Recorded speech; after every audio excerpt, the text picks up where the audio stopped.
evening, everyone, and welcome to this meeting of Scrutiny on Wednesday, the 4th of September, from the Walton Suite in Winchester Guildhall, and the time is 6:30.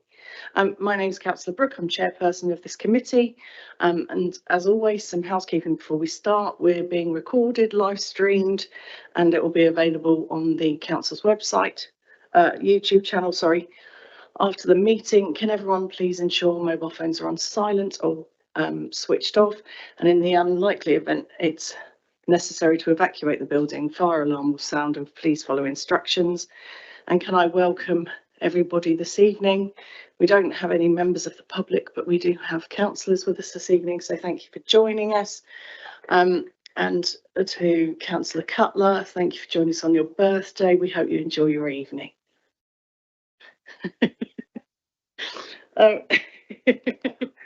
We'll sing to you once we turn the recording off, because we don't want to put everyone off at the start.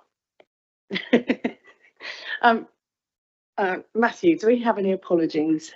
Good evening, Chair. Evening, members. Apologies from Councillor Laming for this evening, Chair. Thank you. Do we have any declarations of interest this evening? Councillor Wallace. My usual declaration as a member of the County Council. Thank you. I don't have any specific announcements this evening, other than to just note when we get later on the agenda that we're having a special scrutiny meeting next month that you should all be aware of. So just have a look over the details of that, and details will be coming your way soon. Minutes of the meeting of the 29th July. Are we happy? Are there any amendments? Are we agreed that we can sign as a true representation? Yeah, agreed. Lovely. Thank you. Councillor Lee and Councillor Cook, I believe you both have some public participation. Did you want to speak on the papers as they come up, or did you want to speak now?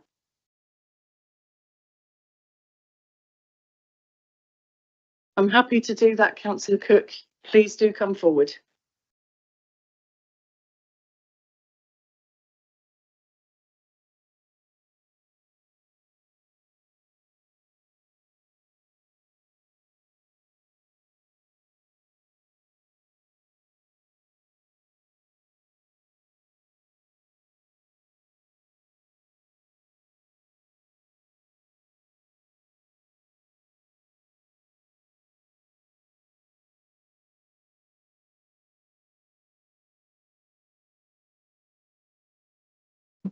Firstly, thank you for allowing me to speak on the scrutiny meeting this evening. Observations and questions. Performance report, page 22. New ecologist and biodiversity officer has joined the team. And this new member of the team permanent, or in fact an interim, or an agency, or a temp, please? Page 23, next quarter, investigate measures to increase the efficiency of the heating system and the city offices. I'd like to understand how far this has gone thus far. Implement communications plan and launch sustainability staff intranet page. Could you give me some more detail on that, please? Page 30, which is Living Well, Winchester Sports and Leisure Park, a place that's very close to my heart, currently not a member, but that's for another day. So where is the base, why is the baseline budget growth of 0.4 million that's been approved in 2023-2024 for the increase of energy costs, when I understand that WCC were apparently generating renewable energy for on-site, meaning reduction in costs? So I just need to know how much, in fact, currently is Winchester City Council getting from the centre itself. Future of waste and recycling, page 25. Upgrade depot infrastructure for charging the electric RCV rather. Who's actually going to be paying for that? Climate emergency and creating a greener district, page 29. TCE 7 and 8. Completion of retrofit measures expected to increase. It refers to one of the 3 contracts or the contractors required for the delivery of the retrofit programme have actually been appointed and it's due to start. So when is the work starting with that contractor?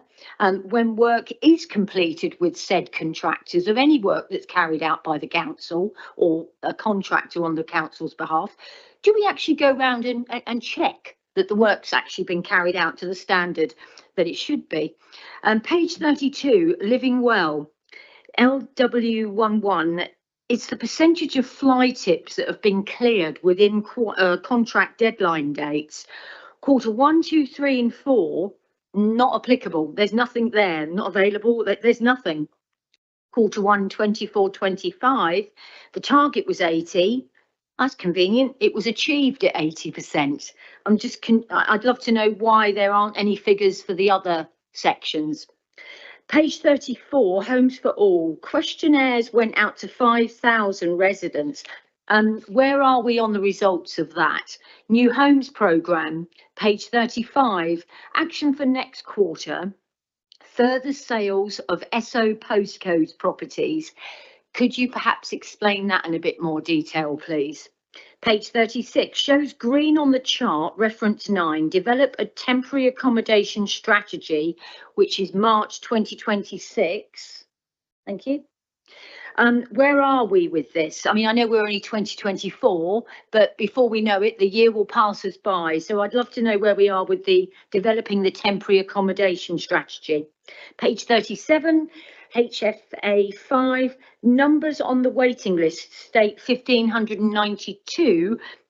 I seem to recall some years ago we had a vacant properties strategy. So I just wanted to know, are we marrying those people up that are on the list with those vacant properties? And why are they vacant, and how many are vacant, in fact? And I'm sure somewhere in the table there is a number. Transformation Challenge, TC25, page 42, actions for next quarter. Mobile working proof of concept project, module tested for parking inspections.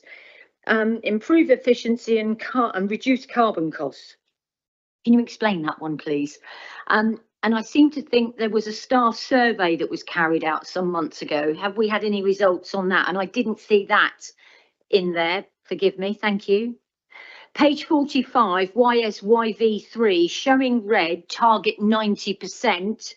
But for percentage of complaints responded within 10 working days, 57%, 62%, 71, 79, 79, when the target is 90, it said staff shortages and unexpected resource. I just wondered where we were with the recruiting of staff, possibly in all departments. And I could carry on, but I've only got 10 seconds. And the other thing I was going to mention was the Winchester movement strategy, which budget is red. And as we've read in the press recently about Hampshire, and they are part of the strategy, there is a black hole. So I'd love to know where the finances are going to come for that, because it's in red. Thank you, Chair. Thank you, Councillor Cook. Can I ask you to submit your questions? Would you like it? Who would we prefer it go through? Because we may well answer some of them during the course of the evening, but I think it would be useful if they have your questions so they know at least your concerns for those that we don't manage to answer this evening. That will be perfect. Thank you, Chair. And I intend to stay if I may, so I can make notes. Yeah. Thank you so much, Chair. Thank you.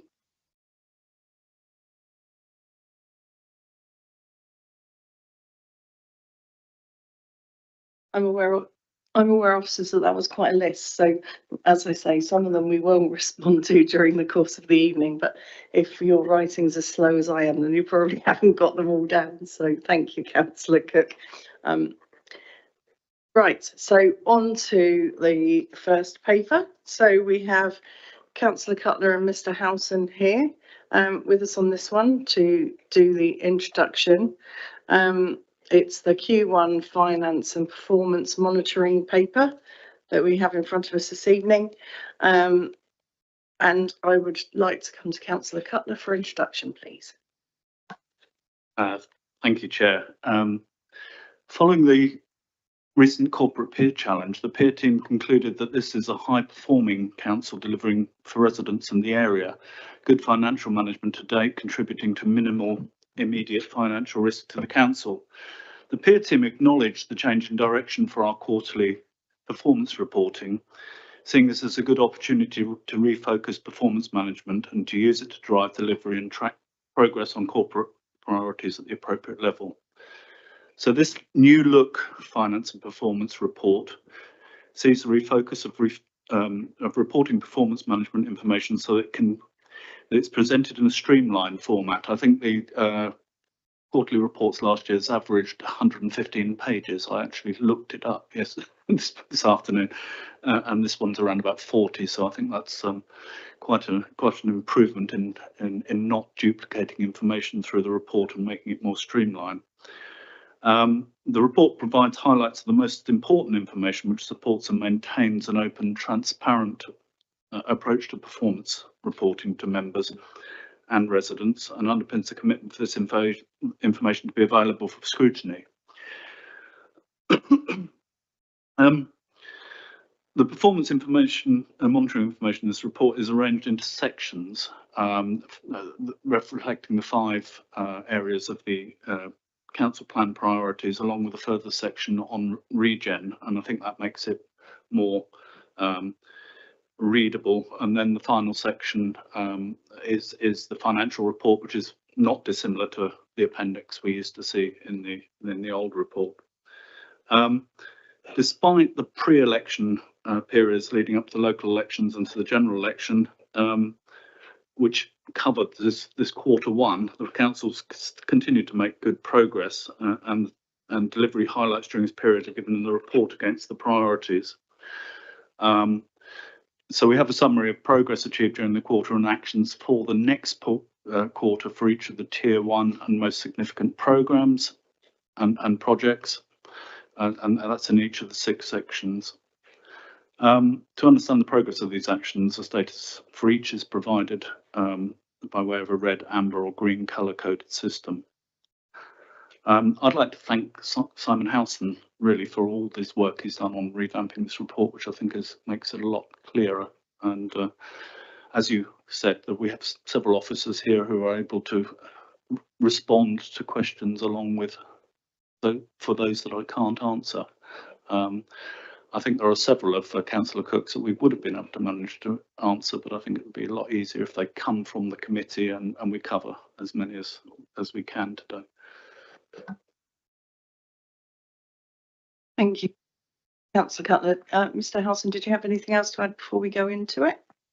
Thank you, Councillor. I'd just like to add this is a much sharper, much more focused report. It's obviously a lot shorter in length than the previous reports that you've received at quarterly meetings, but crucially still includes a lot of important information. No information has been spared, if you like. It still reports progress against the Council Plan 5 priorities. There's the 6th area looking at regeneration and growth. There is still the financial performance report for both general fund and HRA, both capital and revenue. So it's still a wealth of information in this report. The KPIs are still there, but what we've managed to do is to squeeze all of that information that was previously reported into a much more concise, sharper, shorter report. Thank you for that. Councillor Lee, public participation. You have 5 minutes as always.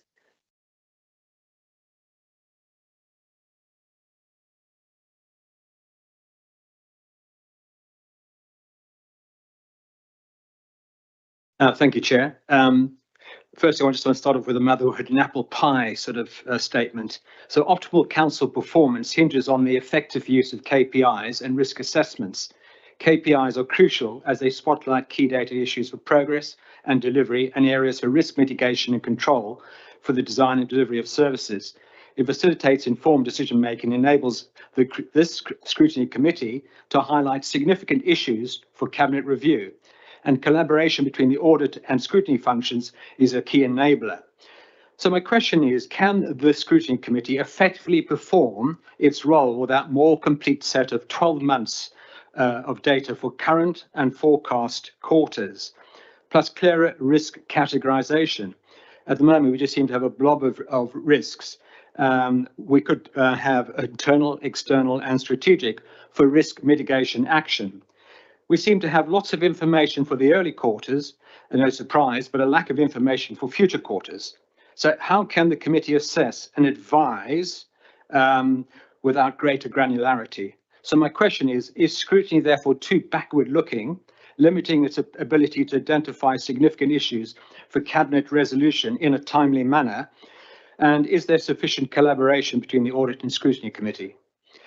And given the committee's time constraints, it obviously cannot review everything comprehensively. So should there be a focus on a few underperforming objectives or high-risk objectives with a deeper dive into a 12-month look with more supporting data?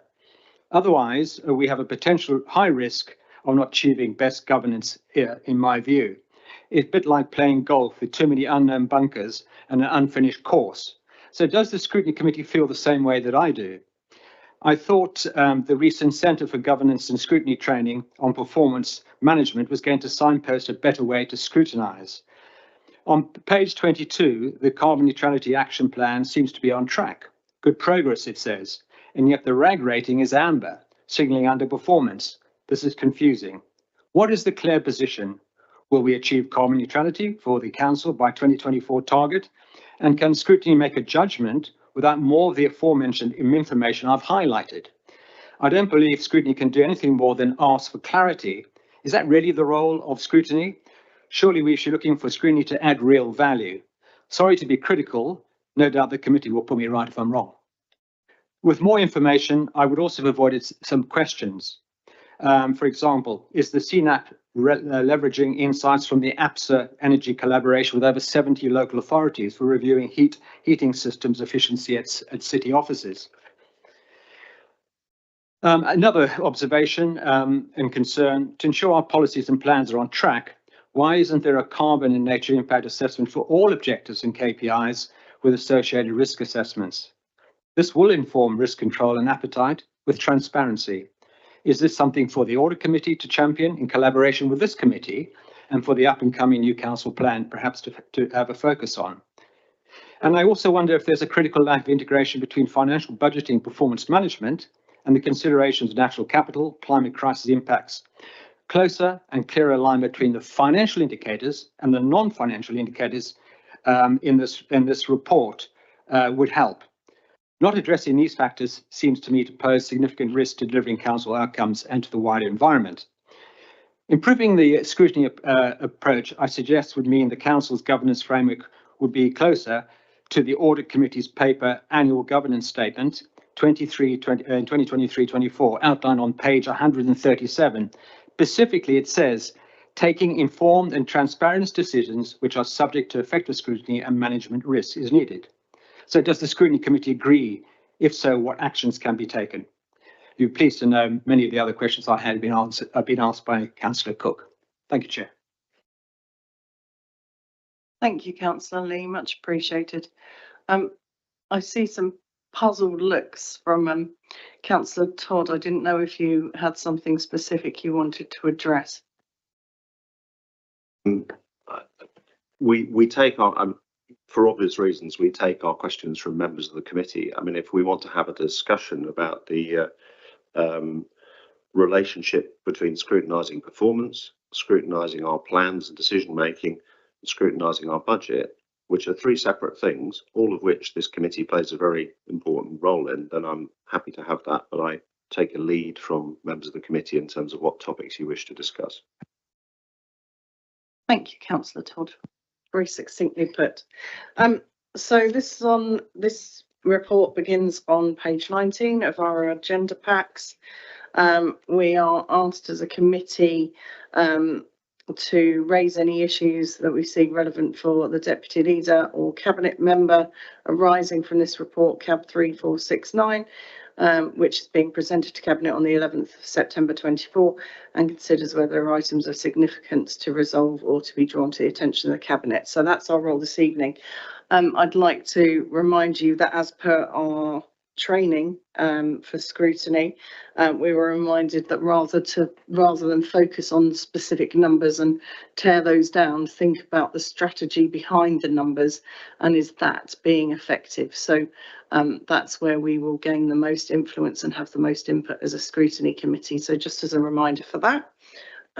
So if we can go into it, do we have any questions, please? I'm going to start off with from the page 19 through carbon neutrality and nitrate neutrality, going up to page 29 first. Councillor Reach, sorry.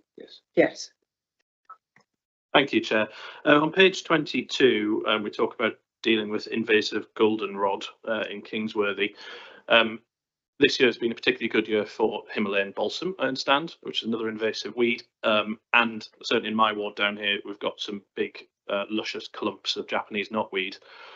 Given that these are often on city council land, and the council, I think, has a duty to make sure that they don't spread to adjacent properties and cause damage. And given that we have a new biodiversity and ecology officer, is there an opportunity here for the council to have a more robust policy or approach to dealing with invasive weeds of this nature? Because I don't think we have one. Councillor Cut. Well, oddly enough, there was a WhatsApp conversation earlier today within our group about Japanese knotweed, and it was reported that, of course, if it's being treated, it takes 3 years to work your way through getting rid of it. I don't know if it was the same site as you're concerned about, so I haven't got the details, but I can explore how robust we are with Japanese knotweed.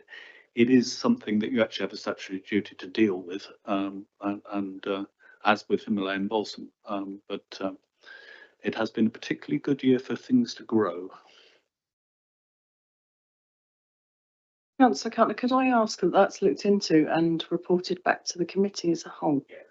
Yes, certainly I can note that one down. Thank you. Councillor Atchwell, you had your hand up, didn't you? Oh, Councillor Clear, apologies. Thank you, Chair, appreciated. Just one thing on page 24, carbon neutrality action plan.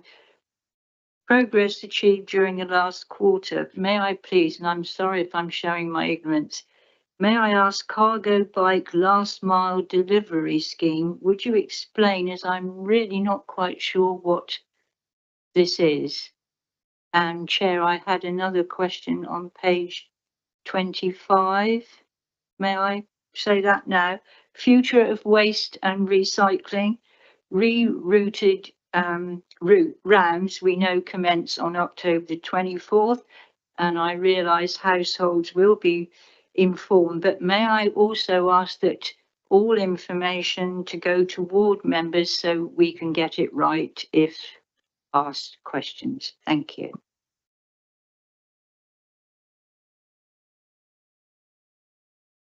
Well, in terms of the waste, we actually did follow that up, and ward members will be informed by the end of this week. I think so I'm correct in saying it is really important that we get the message out on this ward round changes, and ward members will be informed first in this case. Yeah, so each ward member will be told which rounds are in their ward, where they are, and how they might be changing. So I think that'll be really helpful for ward members to be able to support members of the public who get in touch with them. In terms of the cargo bike thing, it's one of the strategies of the City of Winchester movement strategy, is about reducing freight movements in the city. And what we've all seen recently is a huge increase in vans from different suppliers going around the city delivering things, and we see it in a lot of places. But one of the initiatives that are starting to happen in other places is you get as many vans as possible to go to one place. You consolidate the packages, you put them on a cargo bike, which is zero carbon, and then they go and do that delivery. So that's what we're looking to do, to try and reduce the number of heavier vehicles driving around the city, and that's that particular project. Did that answer your question, Councillor Clee?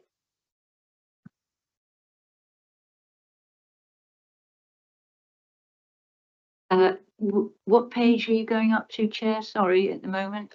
We're going up to page 29 at the moment. Okay, that's fine. Councillor Bolton. Thank you, Chair. It remains a frustration for me, and I know for everybody else, that TCE 1 and 2 are a year in arrears, and A quick question with regards to the something that Councillor Lee picked up on, which was the amber carbon indication. I think it was Councillor Lee actually. Is it amber because we just don't know? Because we, you know, much as I think we'd all like a proxy for knowing where we are with some of these things, it's in as amber because of TCE1 and TCE2. So if you could clarify that, I'd be very grateful. And then on page 27, there are a bunch of projects that show completion was July and August, and I wonder whether they are complete. Pardon? That's in Q2, July and August. But do you not show if you know that that it's complete or not? Because you do further on one of the others, it shows it March 24 completed, and we've passed that day. I just wondered whether it's green rag, and is it that you know it's complete or not? Well, from the basis of this being a report to the end of June, it is saying it's on track to be completed in July. Whether officers can say they have been completed, I don't know, but from the information in here, that's what it says. Certainly on July, I've done a photo op by the Weirs and I've had a look at it all. And very kindly, one of the people who worked on it put on his dry suit, climbed into the river, took somebody from the press offices to camera, and who was then very worried for about the next 10 minutes while the guy stood in the river and took photographs. Mainly, I would say, of his boss who wanted the photograph, but I was in there as well. So that one is definitely done. And I know a lot of the EV chargers are in, because I've had people tell me about them. We will come back to you, obviously, next quarter with definition of whether they're all in. It's possible that something's got delayed or some part hasn't turned up. I don't have an answer for you on that. But at the time we wrote the report, we were confident that it was going to happen on time. I think, and Councillor Cutler will correct me, is that relates to the uncertainty of the 2030 date for the district, because there are a lot of dependencies for other things that relate to that. I do take the point about the whole thing of waiting to see it in arrears, and I think there's also a discussion to be had about the scope that's included, whether they're geographical or market-based, carbon estimates, and all the other details that it's possible to get into. And that is a conversation that I think we will take forward to Cabinet in terms of how we measure and report our progress on carbon. Councillor Wallace. Thank you. Right, Councillor Cutler, I'm really pleased to see you referred to earlier as, you know, we're trying to get this report as open and transparent as we can be, which is great. Exactly right, exactly what we should be doing. However, and I've seen this before, and I thought we'd agreed for this to be changed. So the targets have changed. TC 1, 2, 7 and 8 have all the targets that are in this report are not the same as the targets that were in the last report. And there is no explanation of why they've changed. Now, I thought I've picked this up before, and I know I've flagged it before, and I thought we'd agreed that if targets were being changed, there would at least be an explanation included in the report to explain why. Because these are quite significant changes, the ones that they're not subtle. Okay. Well, I must admit, I don't know the answer to that. I wonder if Mr. Howson's got any clues on that, because I haven't picked up the changes. I think also this is the first time that we've shown targets for 24-25 for several of the numbers. So we had numbers for 23-24 in the last report because it related to the last financial year.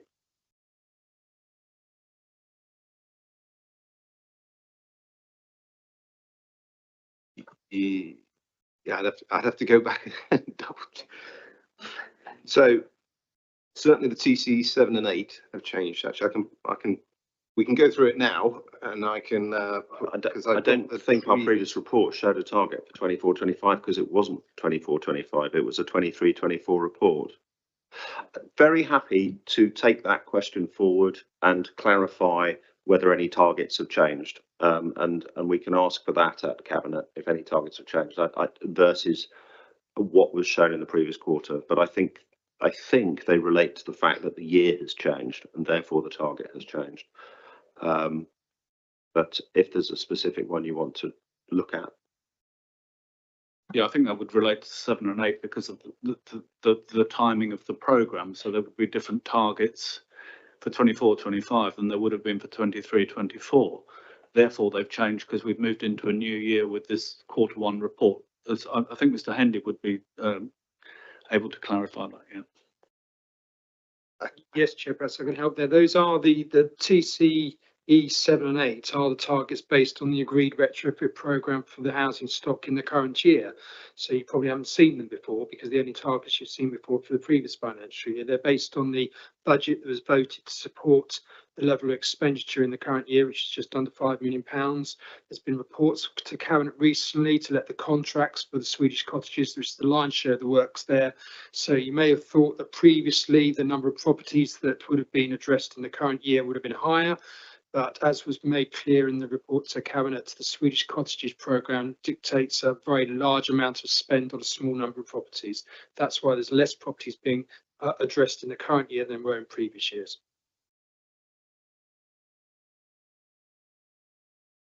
So I think I've mixed up a couple of issues here. So I think you're correct on some of them. I think some of them are the previous year targets, but so I'll modify my question slightly. As a council, we were shooting to have, for example, on TC1, we were going to have 0. We were going to get down to 0, and now we've got a target which is way above 0 for the council. So okay, so that wasn't in the report, but it is a council goal. And similarly, the target for carbon emissions TCE2 is higher for in the current report. Last year's the target for 2022 was 405,000 tonnes for the district. The target in this year is now 520,000 tonnes. Well, that's for 2023. Oh no, target 2023. Oh yeah, yes. 2023 target is 520,000 tonnes, so it's gone up.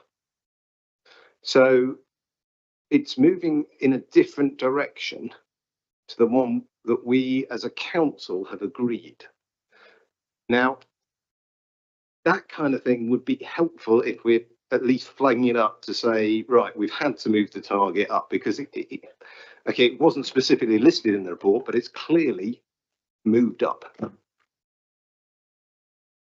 The 520,000 is obviously for 2023 is obviously less than the 555,200 in 2022 and more than the target in 2024. So there is a downward trend.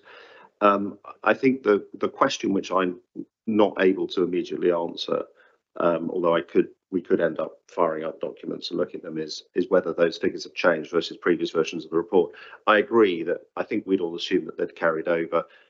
I think they have, but if they haven't, then we do need a better way of flagging that there's been a change and making that more explicit. And I suggest we make that part of the discussion at Cabinet. We'll have an early question so if this committee decided to resolve that at Cabinet, we were asked to clarify whether any of the targets have changed as a result of moving from one report to the other, then I'm sure we'd be very happy to have that discussion.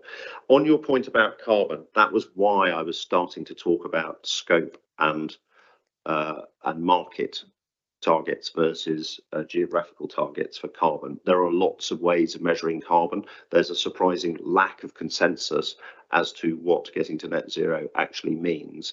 I have asked that we have the measure that we are targeting to get to zero in this report, but I think for continuity, we also need to show what we've been measuring before.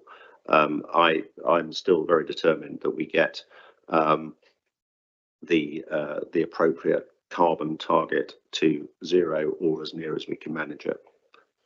But we will, we need to come back to you with a bit more clarity on that.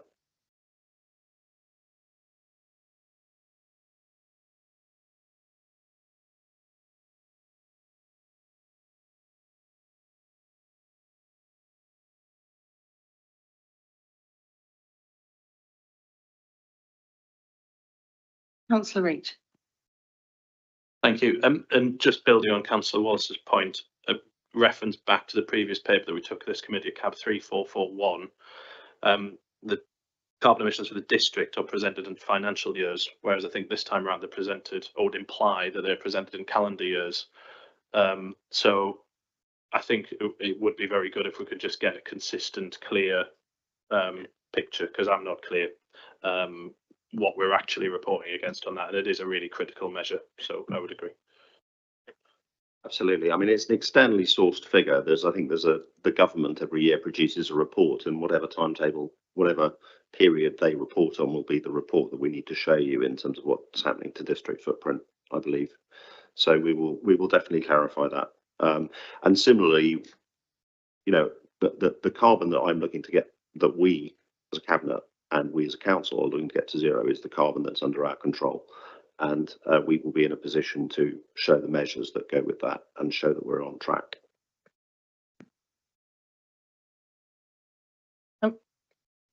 Me next. On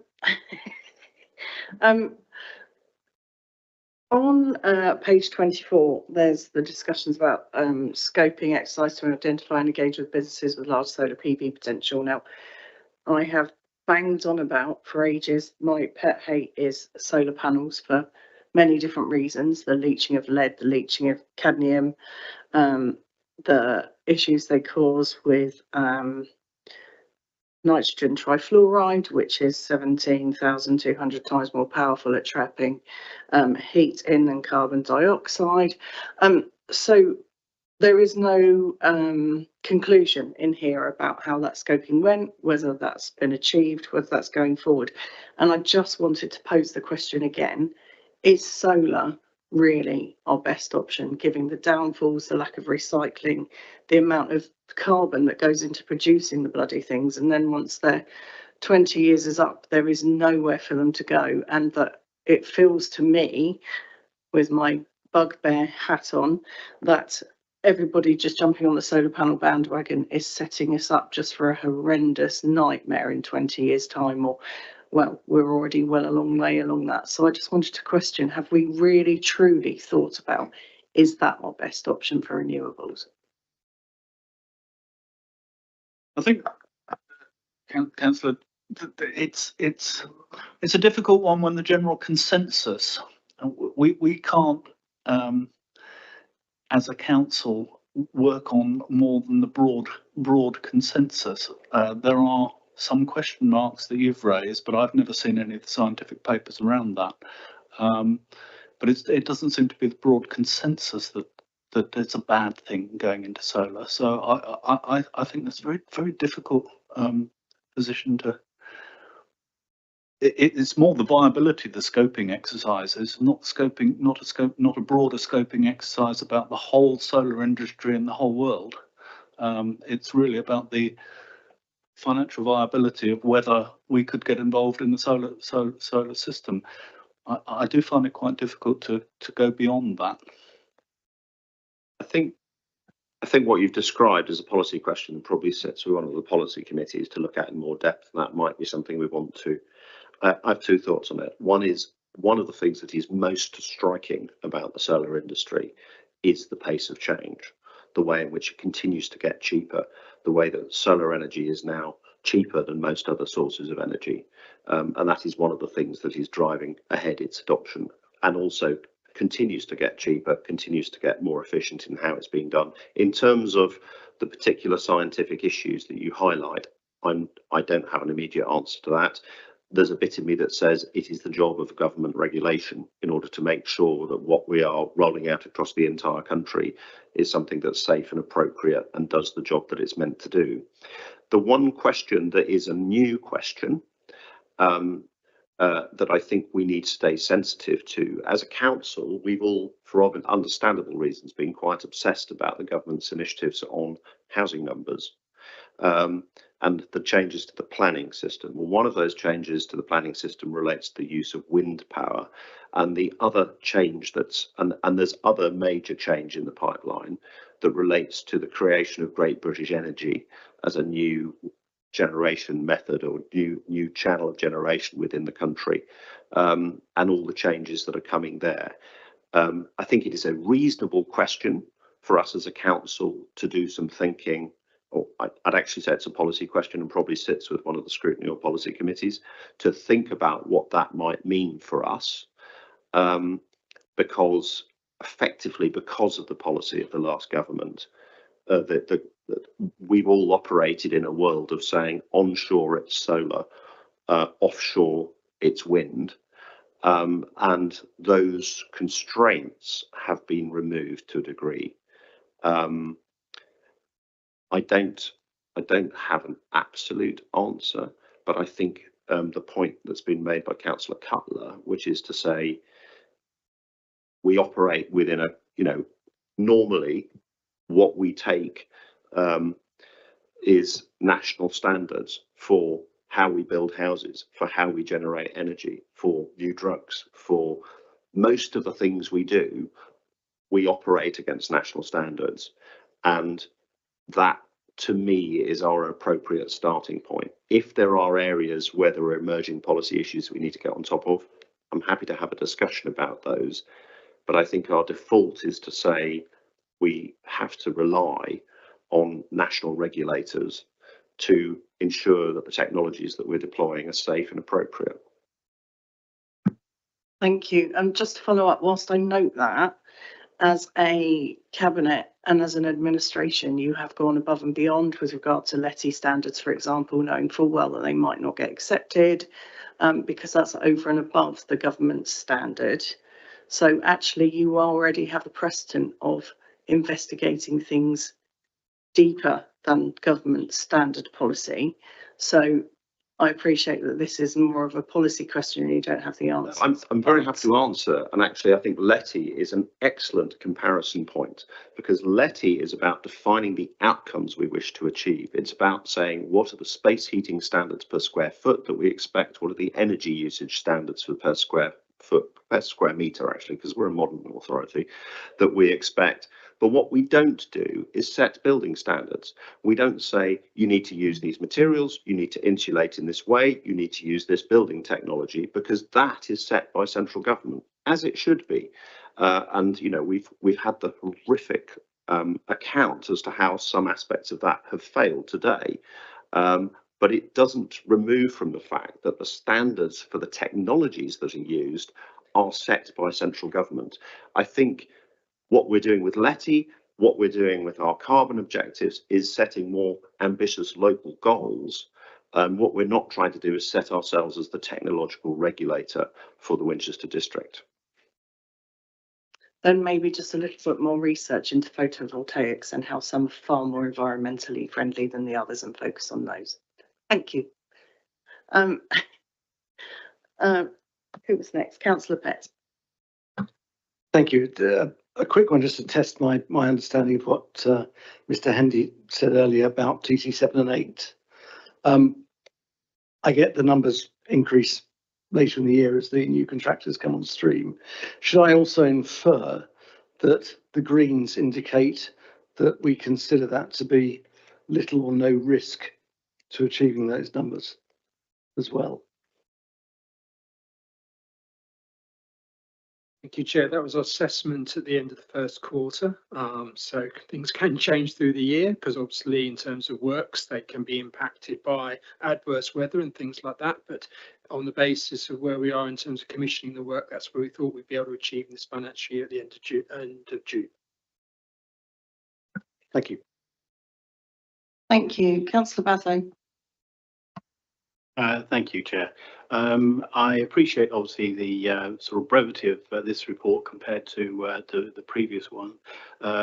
But I'm just wondering, in terms of each of the areas that's stated, there's obviously good progress being made against the work that's in those programmes.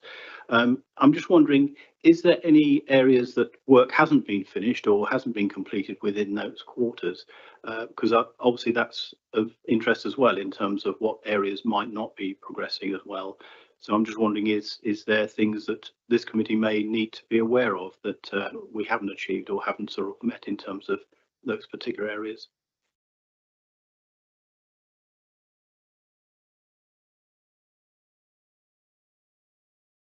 I think, Councillor Batho, that that would show up in progress against our plans. So if there was anything that hadn't been delivered by the end of the quarter that was meant to be delivered by the end of the quarter and was in our plans, you would see it on page 27, and there would be a line there that said such and such was meant to be delivered by May 24, and it wasn't, and it was amber. So that would be how we would show significant areas of under delivery.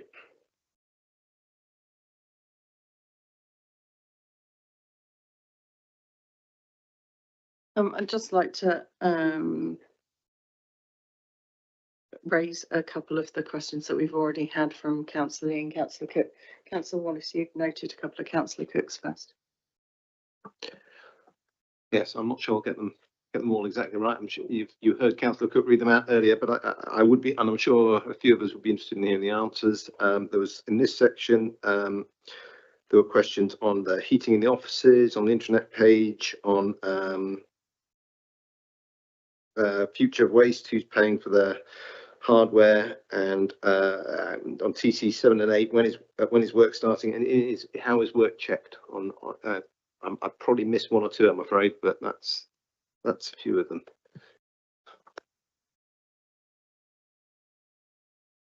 Thank you, Chair. I'll have a go at some of those. So I don't know the answer to where we are on the heating, so we'll have to come back on that one. Infrastructure in the depot, that would be for the council to invest. And if you remember from the previous report to Cabinet, we're intending to bring a report back to November Cabinet on the next stage of the future waste programme. We've recently commissioned an agency to give us some indicative costs in relation to upgrading the depot facilities, which obviously does not commit the council to anything, is indicative of what would need to be spent there. In terms of the retrofit work and the checking of that, interestingly, we are in the process of appointing a clerk of works to do exactly that, to make sure that the work, once completed, is checked, to make sure the quality is appropriate. So on that last one, is that a new thing? So we haven't. Okay, so that's an improvement we've learned, and we're implementing as a lesson learned. Okay. And when will that be starting? Sorry, Chair, I don't know when the person actually going to take up post, but I know we've got the funding, we're recruiting that, so it's happening. Thank you. Coming on to Living Well and Homes for All, pages 30 to 38. Does anybody have any questions on this section, please? Councillor Clear.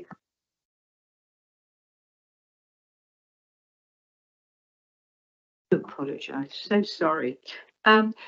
Could I also ask the question that Councillor Cook put about results in the tenants questionnaire being analysed? May I ask, is it too early for an update on this as yet, please? Thank you.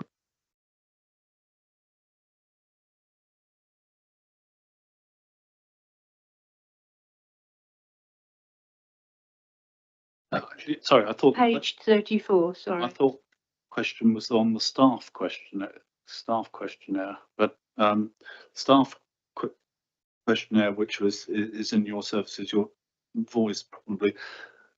Sorry, which page did you use? Page 34. Page 34. Page 34, a questionnaire was sent to 5,000 tenants. Right, with Councillor Westwood not being here, I think, Simon, can you answer here? Yes, Chair. I mean, members that attended the recent members working group on repairs and maintenance contract re-procurement, we have assessed the results. I don't have them at hand here. but they are available. We can make them widely available to members if they're interested. We've got a slide deck that shows the results we got from. Actually, it was quite a good response, about 30% out of the 5,000, something like that from memory. Yeah, I think it was. Yeah, it was a good response, and as Simon says, it was really specifically in respect to the repairs and maintenance contract. So we're collating those responses and can come back to you.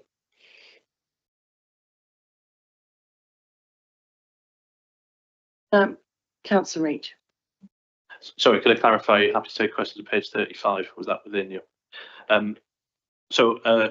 Loving the new report format. It's very clear and good. But if I had a nitpick or kind of constructive criticism, just on page 35 on the new homes programme, the RAG statuses are both amber, but the supporting text doesn't align. It's a bit inconsistent. So clearly it's a work in progress. It's good, but if we could just get a bit of consistency, I think the committee would find that helpful.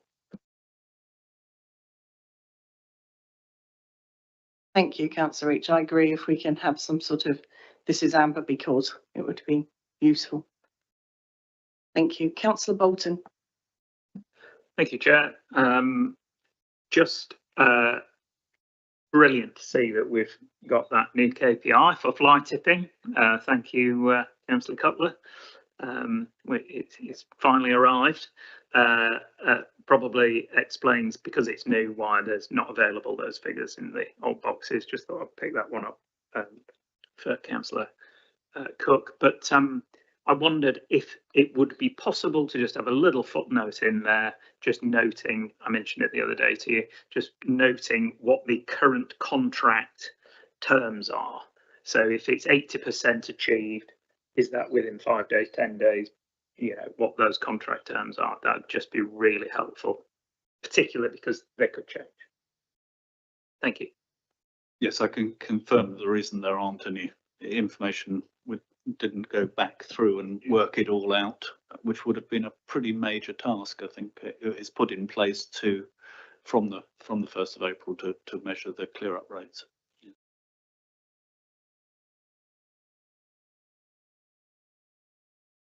Just to clarify on that, though, Councillor Cutler, our target is 10 days, isn't it? The target relates to when ID30 are informed, so there is the risk of some slippage within weekends and holidays from a report and it actually going to IDV. I thought it was 5 and 10 was it? But I can't. I would need to confirm that. 5 for the easy ones and 10 for the larger ones. I'm not sure how that's defined. I know it's defined as something like a transit load or something on the app, but whether that's the same definition in the contract is.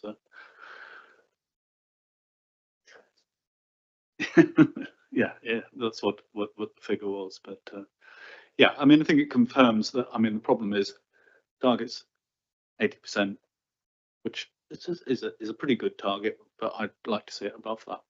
I mean, we should be moving beyond that, but there are reasons, because a certain percentage have asbestos, oil, chemicals, gypsum, and need a special collection. And part of our problem, to a certain extent, is the reduced number of fly tips means the resources available to go and, having them around, especially on those specialist side of things, becomes slightly more difficult. So it creates some slippage. But again, it's something that we should continue to look at.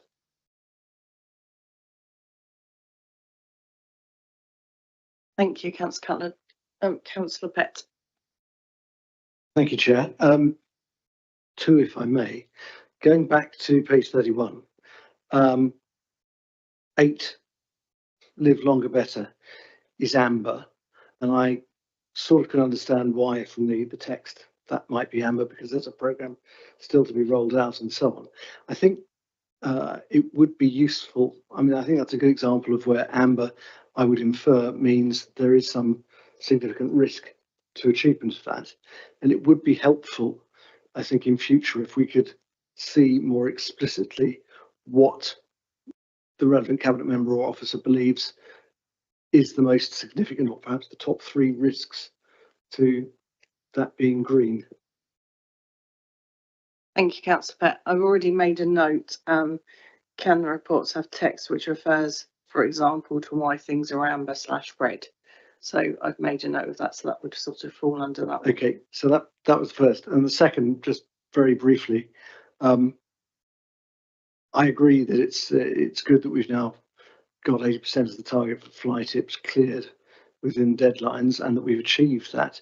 Presumably that means our level of ambition will be increased through the year with the help of Cabinet, because of course that still means that 20% are not being cleared within those deadlines.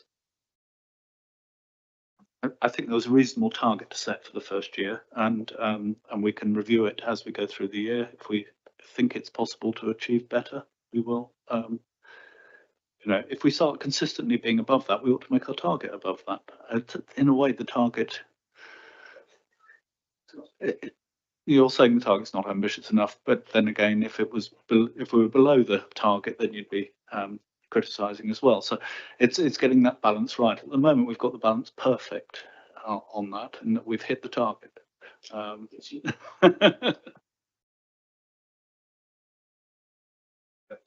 They're all in the upper Mearn Valley ward. We know that.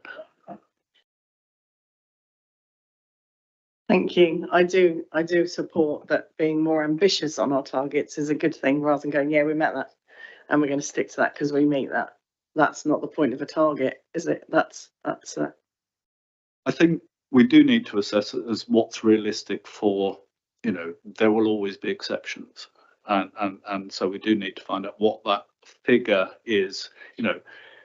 We actually need to know how many of the 20% are those for which there is absolutely no reason for not collecting it within the 5 or 10 days. And I think that's slightly more sophisticated look at it, and then that should be the way that we set the target ultimately, because if we start finding that consistently 10% of them create problems somewhere along the line, yes, we need to sort out what those problems are, but it probably makes the target very more difficult to achieve within the contract. That's the realistic element, unless we want to spend a huge amount more money on it, which is the cost benefit element of things, which from a finance point of view I will always consider on these things.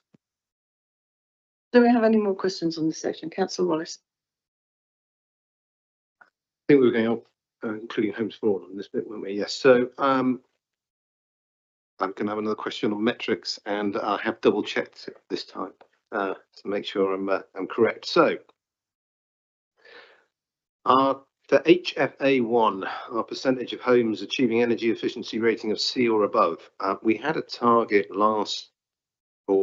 2023-24, our target was 70%. In 2022-23, we were already at 65%, and our target for 2023-24 was to get that up to 70%. Looking at the current report, we're now saying our target is to get up to 70% by end of this year, by 2024-25. Can you explain? I mean, obviously there's some thought has gone into why we haven't increased the target. There must be some reason why we set the same target this year. Can you explain that, please? I will defer to Mr. Hendy for this.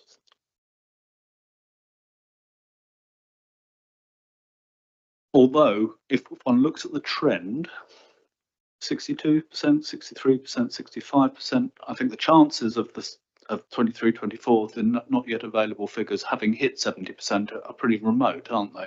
If you look at the trend, although the retrofitting should perhaps improve the figures at a greater rate.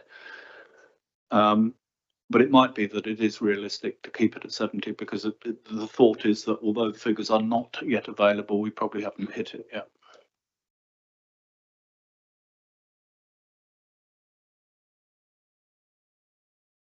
Mr. Hendy. If I may, Chair, there's something, although as part of doing the works in terms of retrofit, we are regularly assessing the energy ratings of properties. To a certain extent to date, we've been cloning some of the information because it's based on property archetypes. The more detail we get on doing energy assessments, then the better we'll understanding we've got of what those targets could be. We've been able to see that some of the properties that we thought were lower energy ratings have actually been achieving a higher rating. So it's unlikely to ever be an absolute number. It will change based on the assessments that we do on a regular basis on the properties and what work needs to be achieved.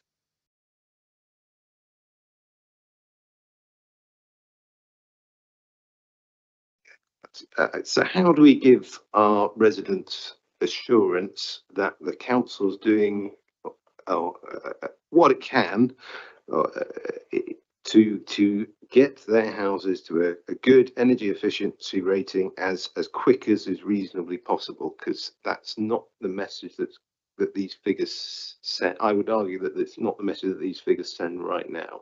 I think there's a discussion to be had where we reconcile the number of houses we are retrofitting and the progress that we're making on this figure. So I mean, we talked about making sure we understand the relevant goals, because we're talking about retrofitting complete houses next year. How much? About 5% of our stock. So one would hope that a proportion of those would be taking people from D to C. So I think it is when we have our discussion about whether any of the targets have changed, this is an obvious one which I think merits a bit more discussion, and it is a useful one for you to have brought to the attention of Cabinet for discussion at our meeting.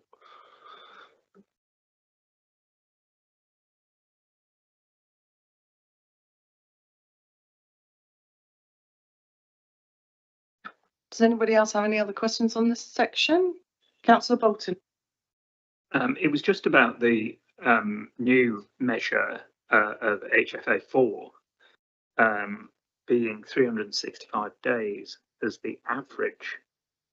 I was just a bit shocked about that, and wondered how on earth we can get that down to a more acceptable level quicker, and what's going on. Thank you. Chair, I think that one must actually be an error, because if it's 95 days the average time in quarter one, you don't just total up each quarter and say that'll come to 365 days. It's taking 95 days in that quarter. No, it is 365 days, in which case the 95 doesn't make any sense either.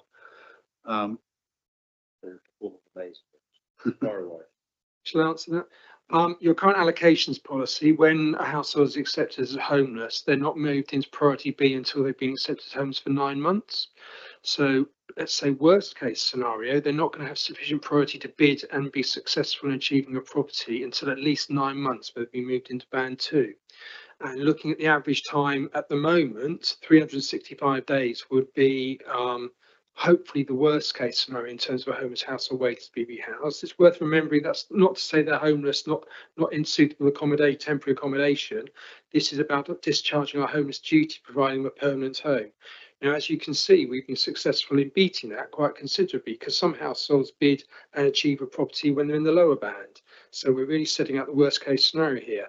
What's been mentioned earlier this evening as part of the temporary accommodation strategy is what the council will be looking at in November as part of the temporary accommodation strategy is whether the allocation policy is appropriate in the light of increased homeless demand, whether that 9-month waiting period should be collapsed. And if it's collapsed, then that number will reduce commensurately as well.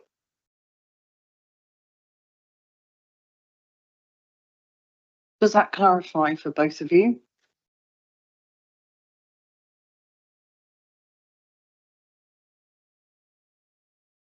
I'd agree. I think it's one that we need to look at more closely and understand it a bit more closely. That is one to take away and investigate a bit more thoroughly. I'm a bit befuddled by that. We have a little list for Councillor Westwood when he comes on.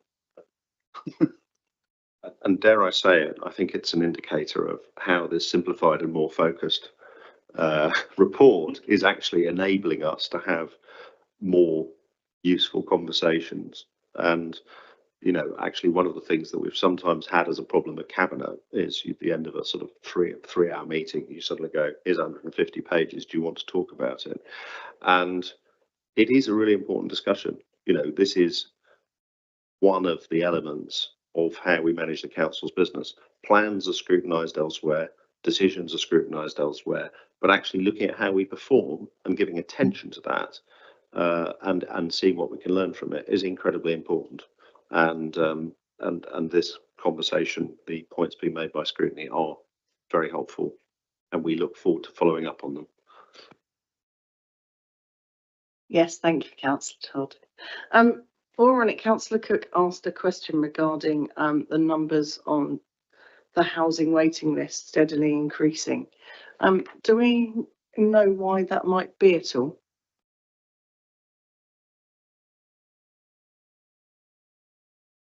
Simply because more people are applying. It's no more sophisticated than that, I'm afraid. It's you know, if more people apply and we don't have more properties to let, then the number on the waiting list will increase. So it's not at all that waiting times are increasing, or Waiting times will increase. That'll be a consequence of it. But remember, you've got a bidding system here, so people and the currency of that is priority bound and how long they're waiting. And we can provide all this information is available, so we can tell you how long the average waiting times are for different size properties and different bands that exist at the moment. So the fact that some people are joining the housing register and the register is going up could be a consequence of less affordable housing being made available in total, which would be a mixture of affordable housing provided by the council, either void properties or new build, and also housing associations providing new properties and relets as well. I would imagine another factor is the steep increase in the private sector rents as well. Remembering people have to have a housing need to join the housing register, so it's not just a desire to get affordable housing, they have to have a housing need to be able to join the housing register. Just to follow up on that, so I've always understood that our housing waiting list numbers are actually pretty good compared to a lot of our surrounding councils. So presumably theirs are going up as well. Do we still remain pretty good compared to other councils? Do we know that comparison? I do know from talking, to other council leaders that, for example, there is a crisis in temporary accommodation in a lot of seaside resorts and other places. So there are certain types of housing and categories of housing where there is a dramatic increase in the challenge faced by district councils across the country and unitaries. And certainly when we look at TA or temporary accommodation and how we're handling that, then we know we do compare well to other places. I think the wider question of overall demand is a good one. There are other factors at work in the economy at the moment. So, for example, I know from other meetings where we've talked about the state of the economy, that's an increase in people with long-term sickness. There are other things which would mean that people qualify to be on the housing register that maybe wouldn't have done in the past. And there is a question to say, have we understood all of those factors? Do we need to understand all of those factors, or do we just take them as an externality that we need to deal with? Overall, you know, one of the thing that we are trying to do, and it was appreciated that there was unanimous support for the local plan, is get more houses built, set a guarantee of the amount of affordable housing, see what we can do to drive those numbers up. Because overall, it's clear that we do need to be having more affordable houses and probably building more houses in order to meet that need. And that including in South Downs National Park, just saying. I do think South Downs National Park needs to think about how they look after the people who live there and ensure that they face similar opportunities to the rest of us. Thank you. Councillor Wallace. So just to complete that one, there was kind of a question about whether it was how much it relates to the voids, the voids going up, the HFA 6 number going up. Can you just reassure us that that isn't driving the increase in the housing waiting list, the fact that there's longer times between houses getting built? Thank you, Chair. Yeah, grateful for this question. I thought it might come up considering us had a red rating next to it. So just to give the committee some comfort that although we are far short of the target of 13 days at the end of the first quarter, we are on the downward trajectory. And at the end of August, we were sub 20 days. The main reason for the increase in the void period was the new, I say new repairs contractor. Cardo bought Osborne's, the previous repairs contractor, and they had a totally different approach to undertaking void work, whereas previous contractor was content that we provided cloned information on asbestos in properties before work started. The current contractor requires a survey and asbestos to be removed before any work starts, and that added a significant delay before any work could start on the property. So that's been addressed, and we now have a process to deal with that. On top of that, we have a totally new void procedure which has been developed internally, which we'll be consulting with the contractor and asking them to price, which our intention is to have operational by October. And on the basis of that, we're confident that we will be able to maintain that downward trajectory and improve performance towards the target. Thank you, Mr. Hendy, much appreciated. Do we have any other questions on this section before we move on to the next? No. Okay, so page 38 to 45, we've got the vibrant economy and your services, your voice. Councillor Clare. Thank you, Chair. Page 39, vibrant local economy, explore future use of Guildhall and Abbey House. Please may I ask, is it the intention that monies received from the use of Abbey House will go towards the maintenance and the upkeep of Abbey House? Thank you. Yes. Councillor Reach. Thank you. Page 42, we talk about pilot the use of AI. Councillor Todd referred earlier to national standards for building regulations and the like. Are we sure we fully understand the risks of using AI, both directly in terms of GDPR and the like, and that we're going to be consistent with DCMS guidance on the best use of AI in the public sector, please?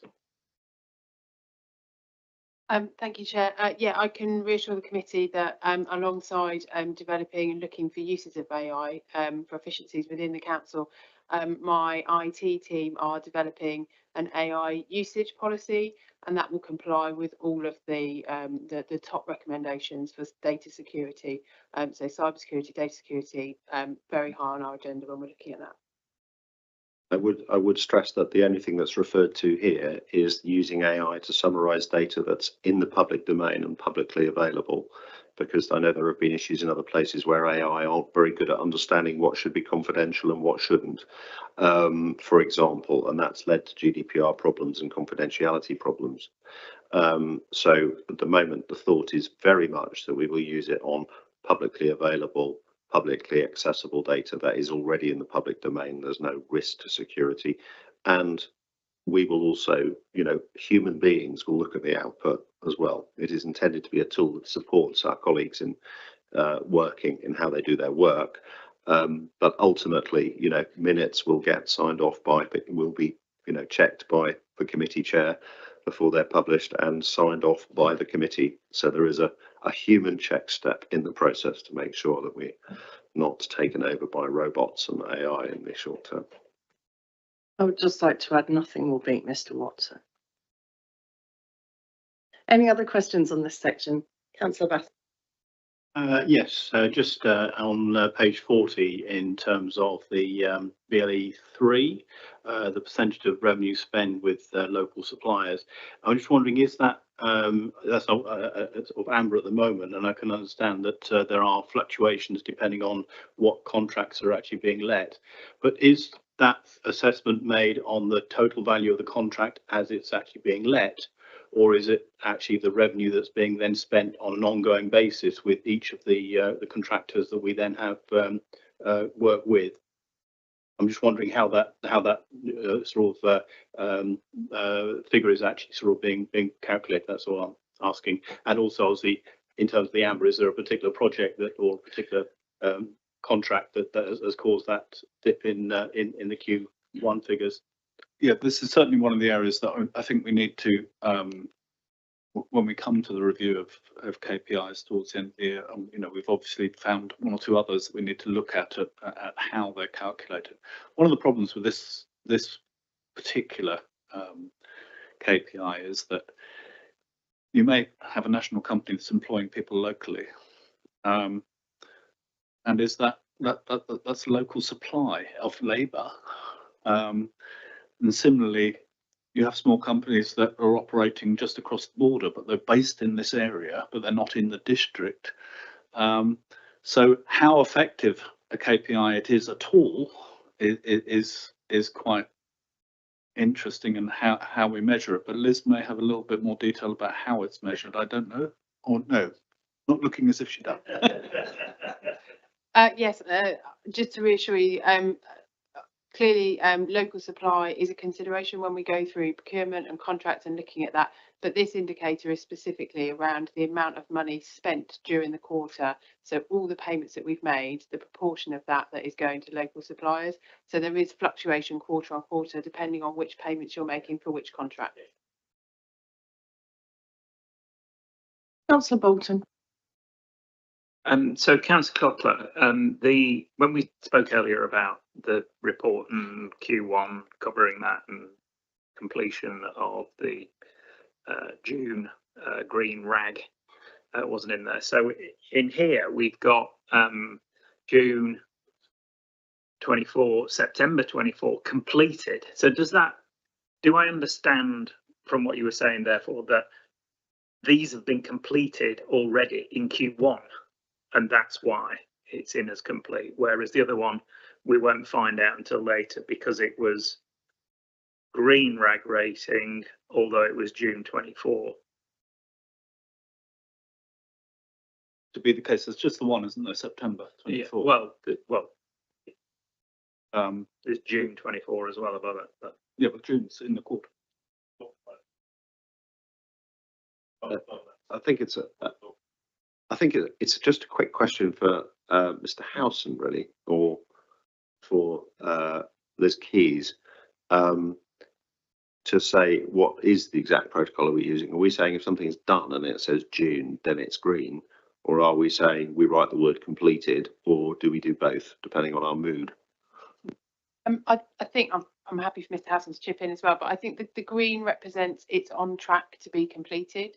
So green is it's on track, amber is it requires additional attention or additional resources, but green is on track rather than completed, because as we said earlier, this is the view as at the end of the first quarter, and some of those things were due for completion in the second quarter. So you'll see the completions represented in the next report as it comes through.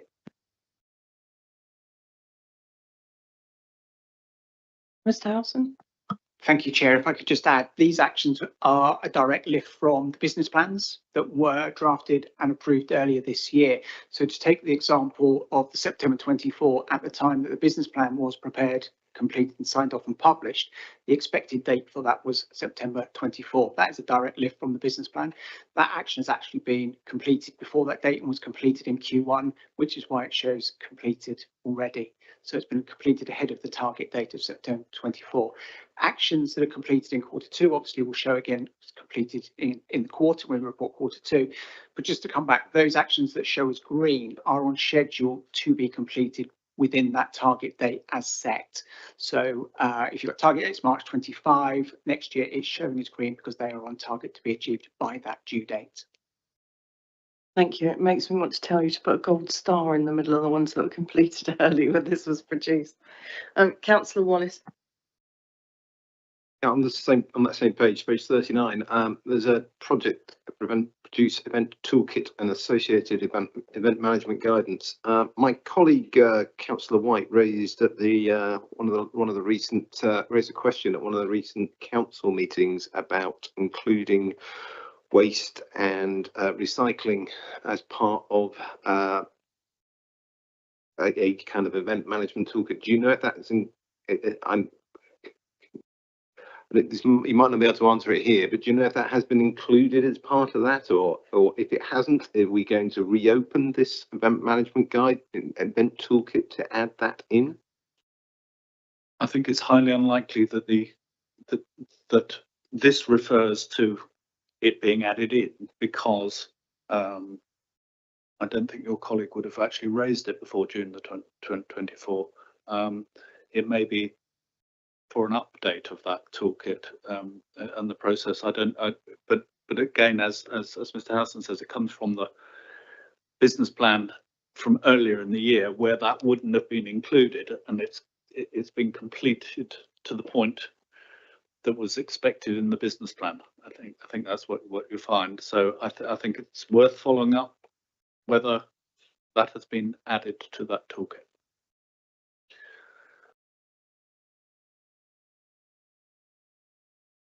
No more hands on this section, so we'll move on to the next one, which is the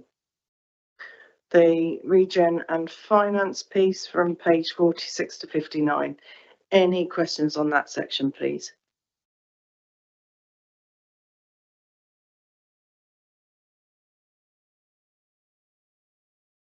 No?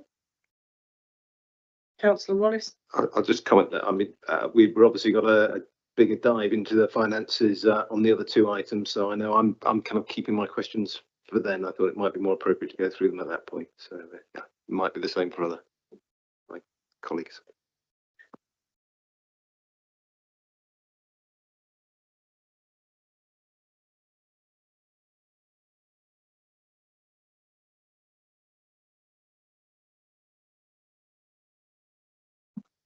Thank you. So in summary, we've come to the end of that section. So the one further question. Sorry, it was a generic one from Councillor Lee. My personal view, you asked, should we focus on fewer topics and do a deep dive? Absolutely, when we're pulling out specific topics to do a task and finish group on. I think if we didn't have the generic overall picture, we'd all be grumbling about lack of transparency. So absolutely, but we will take that aside and ask a task and finish group to look at that, and we as a committee need to decide which topics we think would be worthy of that. Councillor Lee did ask though, is this too backward looking?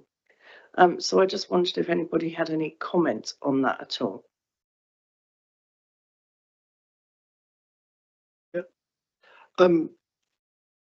We have the Scrutiny Committee. One of the most important things that the Scrutiny Committee does is look at our performance and see what can be learned for the future. And when we've spoken to the Centre for Public Scrutiny, or whatever they're called now, Centre for Governance and Scrutiny, that is what they have told us is a really important part of the role. It doesn't mean we don't talk about plans. You know, we don't just turn up here every quarter and go, here's the performance of the last quarter, that's it. We do bring this committee important proposals for the future, and you scrutinise them. We bring new policy ideas to the other policy scrutiny committees, and they give their feedback on them. And this committee in particular holds the essential role of being the body that scrutinises the council plan when we bring that forward to take to full council, and the body that scrutinises the budget, which ultimately tells the organisation what our priorities are and where the money is going to go. So I don't agree with the comments that were made by Councillor Lee. I think if you look at the work of the Scrutiny Committee in the round, it is doing all of the things that he said should be done with this particular paper. And I disagree with him. They shouldn't be done with this particular paper. They should be done through the whole work plan of the committee, and I believe they are. But I know that just as, you know, we are always trying to find ways to do better, that this committee is very serious about learning from other places as to how we can continue to do better, and we fully support you in that endeavour. We are an ambitious council. Councillors of all sides are keen that we do better in terms of how we perform and how we deliver for our residents. But in this particular case, I'd actually say that the evidence of the discussion that having that time where we sit and we look at how we're doing and how we're performing and how we're delivering against our plans and giving that attention is a really powerful and productive use of time. I'm very grateful for the comments and insights that have been given today. And I'm grateful for the other work you do when you look at our plans, when you look at detailed proposals, and when you look at the budget. Thank you, Councillor Todd. Do we have any debate on this paper? Councillor Wallace. Just wanted to add, obviously in the training back in May, a question was raised of, and this follows on, of what should scrutiny focus on? And the answer given was the best practice is to hold a work planning session and ask cabinet members and officers where the biggest risk areas are, then use task and finish groups to deep dive in specific issues. This is something I would like to see us do more of going forward.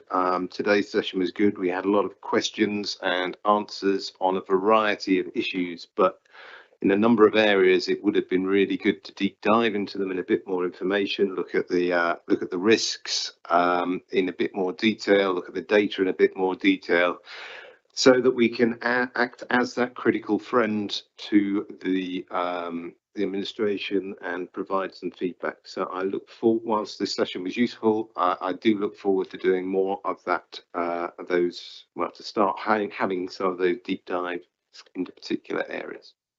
Thank you. Can I thank you for raising that, Councillor Wallace, because I think somewhere that during the discussion I identified somewhere that might be worth our first deeper dive is actually the fly tipping. If we're talking about looking at how many weren't collected within the timeframes, but we didn't have valid reasons such as asbestos or oil or other things. I wonder if that's somewhere we could do specifically some sort of task and finish group to help to establish what the target should be realistically without going too far, and just wanted to refer that to the cabinet member and to the members of this committee, whether you all agreed and supported that somewhere we could add some value. Councillor Cutler. It may be that I can ask for the information and report it back to the next committee, and that will be sufficient. If you then found that it wasn't sufficient, I think you may find. I think one of the things about this report is there are very few ambers and reds, and I think if they started being persistently red or persistently amber, that's where you start finding your deep dive areas. But I think there was that query about how some of these KPIs are developed, and I think that's something we need to talk about as we develop the council plan and review the KPIs, and recognise that sometimes it is very difficult to have a simple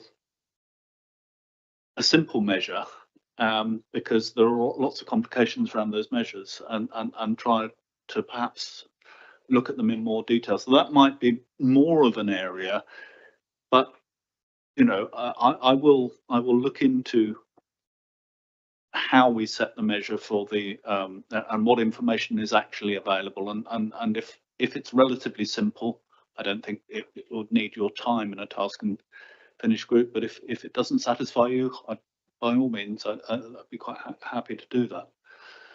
I think we may come across some other issues in the other papers actually that might interest you. Councillor Clare. Thanks, Chair. I actually would just like to say that I found this performance report much better structured, and I feel we are much better informed as to progress made and the actions taken, which, as Councillor Todd also noticed, that has produced a good discussion on this paper this evening. So I would just like to thank officers and cabinet members. I think we should be more ambitious in our targets as we go along. We're a good council, but thank you very much for producing this. I think it's a much better way. Thank you. Thank you, Councillor Clare. Coming back to the fly tipping that we just discussed, Mrs. Keyes would like to add something. Thank you, Chair. Yeah, I wanted to agree with what Councillor Cutler had said. As we know, that fly tipping indicator is a brand new indicator to appear on this report. So I think it would warrant seeing what the figure is in the next quarterly report and allowing us to go away and do some of that data analysis ourselves and bring it back to committee. So if I may just suggest, should we see what it looks like in Q2 and then consider the deep dive work after that. Thank you, Mr. Keyes. Councillor Bolton. Just really to sort of respond to Ms. Keyes about that. I think it's fair to say that one of the reasons why I and others around this table have pushed for getting better KPIs is because it does give you the secret to seeing the wood for the trees, and that's what we're trying to do. We're trying to, distill to the top of the pile those key bits of information that point us in the right direction to help us improve things and make things better. So I think we're all aligned in that. It's just the trick of picking those KPIs is not easy, and they take refinement. I think it's brilliant that everybody's taking that approach of we'll refine these things as we go along. It's definitely something that is a work in progress, and it always will be. The thing about the fly tipping situation is that, and certainly speaking for mine and Jerry's ward, is that the lived experience of people is far from what you would take away from the report. And I get the sort of, we do need to see those numbers start to come to fruition, but I also agree with Councillor Brooke in terms of, I want to know whether it's the same 20% all the time that are there. I want to understand better the dynamic and what's not working and how we can improve that. And it's been going on for some time. Things got better and then they've got a bit worse. And I did have a excellent conversation with Councillor Cutler the other day and Councillor Wallace about understanding a bit more some of the dynamics about what's causing that and the changing patterns and the success, ironically, of the prosecution and how that's rolling out into workforce issues with Ida Verde. But all these things are part of the challenges that we have to then address and try and improve on, because we know that the numbers that we look at are not really a true reflection of what's going on in the real world. And because with that, Jerry, would you? I'll just go in quickly on that. I think in fairness, both to you, Councillor Cutler, and the Finance Director, I used to think this was to do with contract monitoring and so on. I think as time has gone on, yes, there might be a little bit of that, but I think if we were to look at it more closely, there are other underlying issues that none of us may have recognised until very recently. For example, that there are specific black spots, and I have to say that mostly in our ward, where there is an awful lot of fly tipping going on that quite often doesn't get cleared in the timescales, not because contractors aren't trying to do their job, it's because of the nature of those particular sites that are fly tipped and the nature of what is fly tipped and so on and so on. And I think it might be useful to all of us in all our roles to understand better why those problems are as they are. Oops. And just take a more generalized approach to it, because as I say, I don't think the problem is the contract monitoring as I originally thought. It's a little more complex than that, and perhaps a little more deep than that. Can I just add to that as well, as part of the sort of deeper dive that I'm considering? It's not just looking at that 20%. It's also understanding a bit more about our strategy, about we go for the bigger wins rather than issuing the smaller sort of just hand out fines. Is that strategy the best strategy?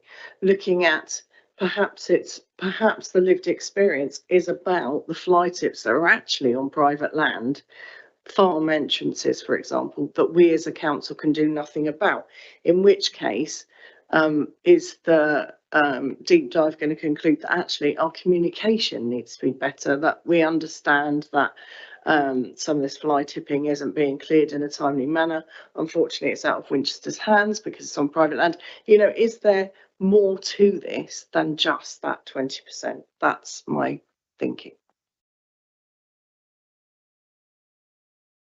Yeah, I mean, if the Scrutiny Committee choose to do it, I think there's the resource element of this about what will it achieve, and will, you know, if we take Gary Brown out of the system for a fortnight because he's got to analyse all these for the deep dive, and you know, prosecution gets missed or somewhat, you know, and we get the slippage. I don't know whether that's the case, but we have limited resources. That's all. I'm concerned about whether we can make a huge difference by the committee spending a lot of time on it.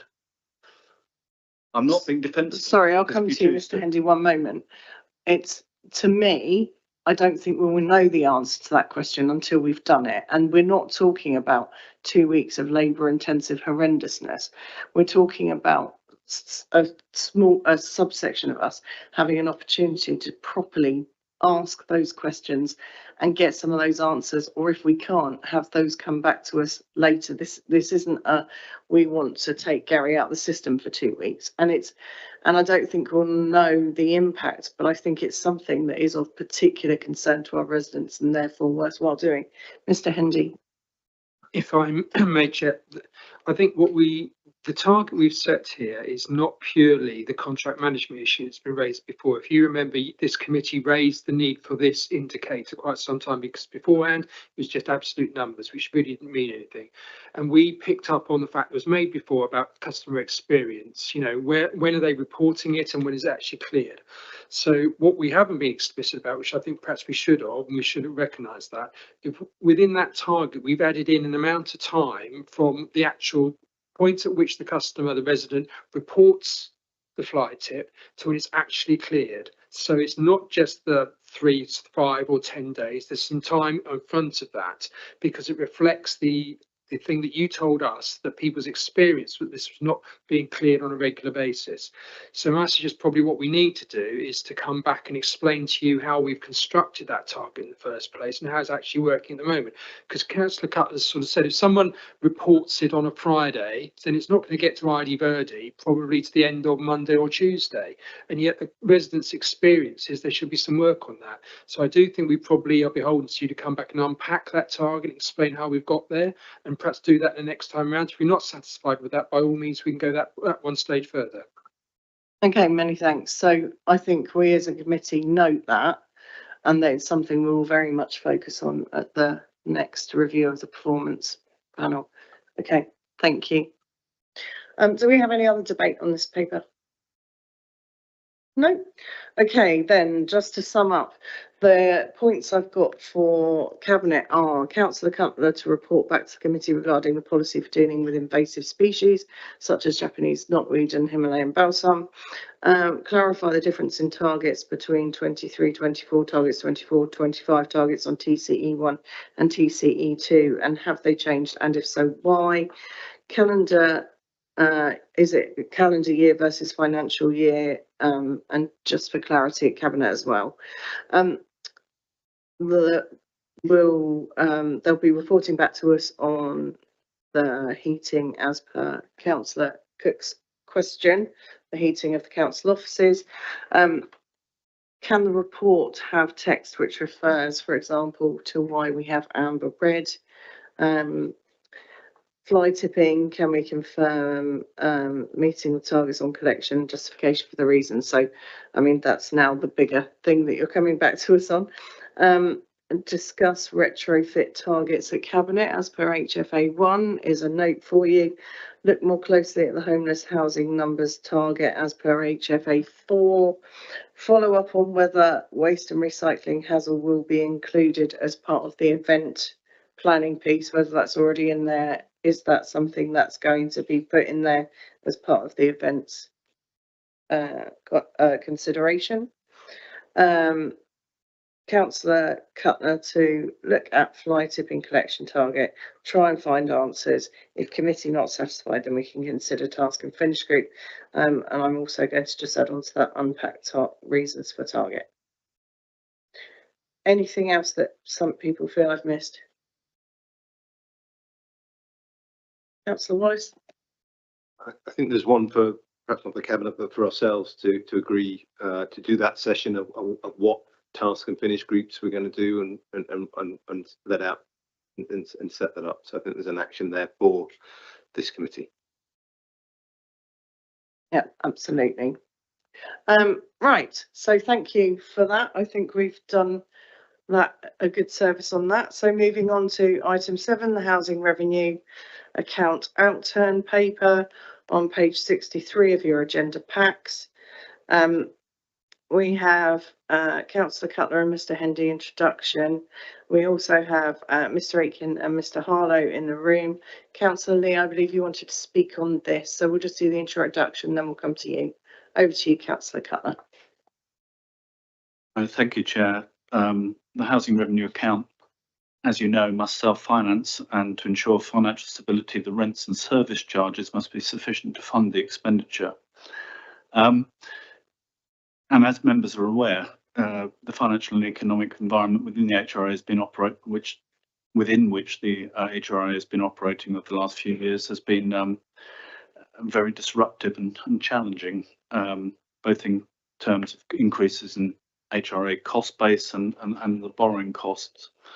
The key points of progress in 23-24 were the acquisition of significant number of temporary accommodation units with the local authority housing fund and significant progress on delivery of new builds at Winnall, Southbrook and North Whiteley, and the ramping up of activity on retrofitting properties. Concurrently, a thorough review of staffing structures was undertaken and will deliver ongoing savings target agreed in the previous budget report. All this activity is evident in the outturn, but we've generally seen increase in costs of all services. However, despite significant cost pressures, the overall outturn performance was an overall overspend of 350,000 against the agreed budget. Some of the key points in the report are the key adverse variance, which are particularly on repairs and maintenance. Repairs and maintenance costs have increased significantly over the last few years, and during the year it was discovered that the cumulative inflation had not been applied to the contract. This resulted in a net payment of 1.3 million in respect to the years prior to 23-24, and an in-year impact of 700,000. At the same time, we've seen an increase in repairs demand of 8% on reactive repairs. Combination of these factors has resulted in an overspend of £2 million on reactive repairs. This has been thoroughly reviewed as part of the business planning, and the outcome of any necessary budget increase will be set out in the next year's HRA budget report, and just understanding exactly where we are on reactive repairs. I mean, mitigating the impact of this, there have been savings on borrowing costs. The budget assumed borrowing at 5%, and with internal borrowing, there was a saving of 1.6 million on interest charges. So that creates the net 350,000 overspend. I mean, some of these issues will have an impact on the future budget, and you can see we didn't look at the finance papers in great detail on the performance monitoring, but in fact, the impact of reactive repairs is showing still in the first quarter as well. So obviously, there's some very detailed work to be done for the budget option papers for the HRA in November. I think that really summarises the basis of this report, and I'm sure there'll be plenty of questions. Thank you, Councillor Cutler. I just wanted to also add that we have Mrs. Knight in the room because I hadn't acknowledged her earlier, but she's here to support us as part of the head of the housing team. So thank you. Questions, Councillor Bolton? Oh, apologies. I haven't gone to public participation. I haven't done this bit. I got distracted by my reference to Miss Knight. So this is the scrutiny looking at CAB 3465. It's recommended that we scrutinise and comment on the proposals within the attached draft cabinet report, which to be considered on the 11th of September by the cabinet team. Councillor Lee.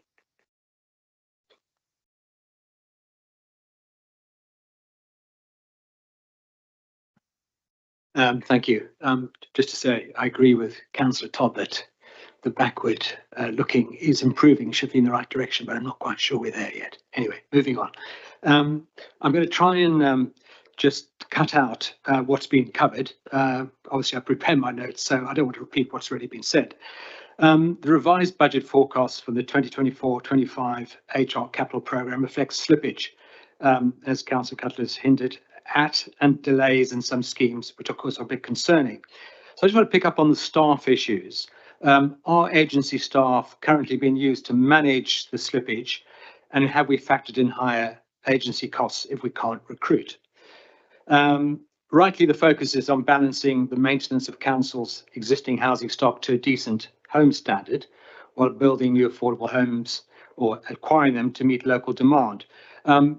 But have the consequences of achieving high environmental standards in new builds been quantified to ensure we maintain the balanced outcome?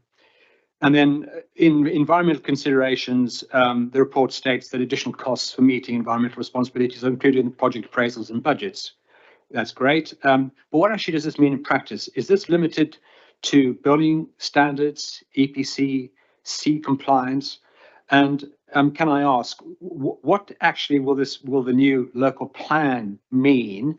Obviously for new build, but will we retrospectively consider when we upgrade our existing stock for the higher carbon neutrality and nature enhancement policies? Because I guess obviously that'll have some impact in the way that we keep within prudential guidelines. The 45 million 30-year business plan and 8-year Fabric First retrofit program aims to reduce carbon emissions by 1,666 tonnes by 2030, which is absolutely great. But I don't see any consideration of Fabric Fifth. As Mr. Hendy's already mentioned, the topology of buildings will differ. And as has already been stated by Octopus Energy and other organisations, hard to treat buildings may require that Fabric Fifth approach. So I'm assuming we're not wedded to Fabric First, albeit that's the first consideration, because this strategy for Fabric Fifth prioritises heat pumps or other renewable energy installations before installation, and can be more cost effective to improve occupant comfort, allowing the Fabric First methods, which will become more viable for treatment as time evolves. So has this been considered? If not, can it be considered? Because I believe that there may be cost implications, which actually might be cheaper some buildings. Risk and innovation, the creation of the housing company. I note the allocation of 150k for the company's startup and registration. Has there been any, there's no mention of liability insurance for the directors or the protection of the capital share. Is this something that we should be doing? I'm not sure. So I thought I'd ask the question. The current variable variance is reflecting a 6.5% underspend against the overall employee budget appears temporary. Is this variance sufficient when the staff are recruited, especially considering the potential for higher salaries following the government's recent easing of public sector pay restrictions, which I guess may have some implications for us? Question. The premises costs para 11 2B show a 1.69 million adverse variance. Whilst energy prices, as it states in the report, softened at the impact in the latter half of 23-24, we're now seeing in October and January energy prices going the other way. So are we ready to mitigate that? Has that been considered? And the question I was going to ask was about quality of works and snagging. Good to hear about the Clerk of Works. I think it's a great initiative. Risk management table on page 67. I've counted something like 9 major risks, which lack detail. Inflationary pressures in construction supply chain, all the way through to labour costs, delays in major works, and Councillor Todd is absolutely right to mention Grenville. If the mood music that's been announced from that review today is right, then the insulation companies that were involved in that horrific building standard fiasco, if what I hear is correct, they will be banned. It will be blacklisted from public sector contracts. That means there's going to be pressure on getting insulation. So I wonder, again, if that's another risk for us to consider. So which takes me back to a more detailed categorization of risk for internal, external, strategic, and project-based to help scrutiny understand the risk appetite and the control and treatment of risks. It's difficult to see the granularity to help in that respect. So can I ask for that to be considered, please? Thank you. Thank you, Councillor Lee. Again, there's quite a lot of questions there, as there was with Councillor Cook earlier. It might be useful if you send those directly to the officers, and perhaps you could have a conversation with them separately about some of those if they don't get answered this evening as we go through. Councillor Bolton. Thank you, Chair. I would really appreciate it if you could unpack 11.2b for me a bit more. It seems to have the worst form of inflation, a more aggressive one than we used to, which is historic underpayment of cumulative inflation. I don't understand what's going on there.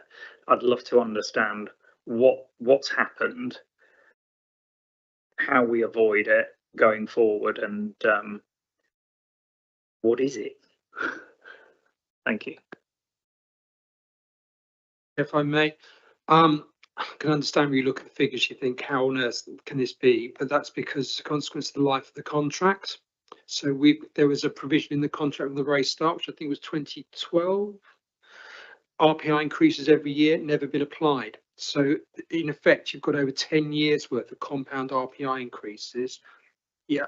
And in the last couple of years, of course, IPI has really raced ahead. So over the first sort of 10 years of the contract, the increases were minimal, but they weren't applied. And then the last couple of years, they've been considerably much higher and they've been compounded. So that's why there's a significant increase on the cost of works via this contract, because we've never actually applied the RPI increases over the last, well, the length of the contracts this was entered into. So one positive is we borrowed 1.3 million over a long period of time without paying any interest on it. But that's the only positive, really, because, well, you've got to always look on the bright side, you know. No, how it happened, I think is a concern. Was it not applied by the contractors? That the contractors not, because presumably they invoice you or the council.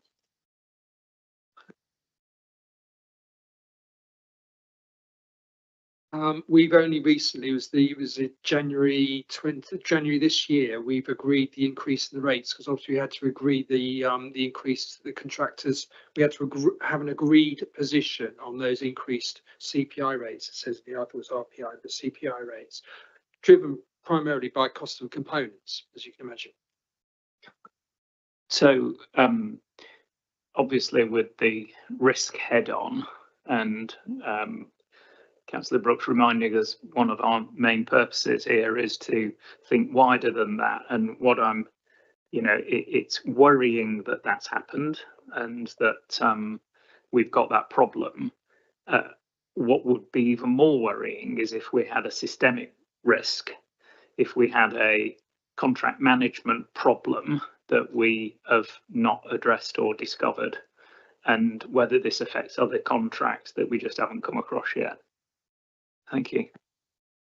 If I may, yes, it is concerning. And when we identified this issue, we had somebody specifically look at this who's got an audit background to be able to identify exactly what the issue was and the value of the payment that was due to the contractor.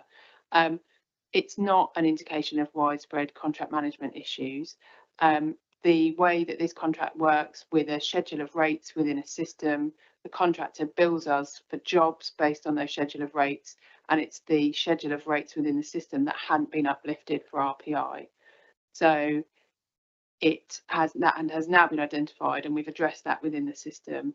But I don't think I think it's quite unique to the way that this particular contract works for these kinds of wide-ranging jobs. I don't think it's an indicator of widespread issues with contract management. Have we taken any samples of other contracts and just, dug into it? Is that what that person did, the auditor? Did they dig into other contracts, just have a look?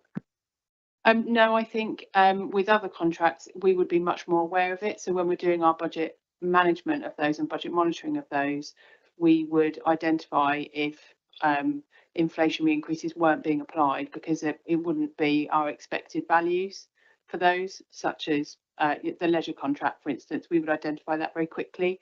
I think it's quite unique to this particular piece of work, where it's a schedule of rates for a huge array of pieces of work, and the contractor bills for work against that schedule. So I think it's quite unique to this contract.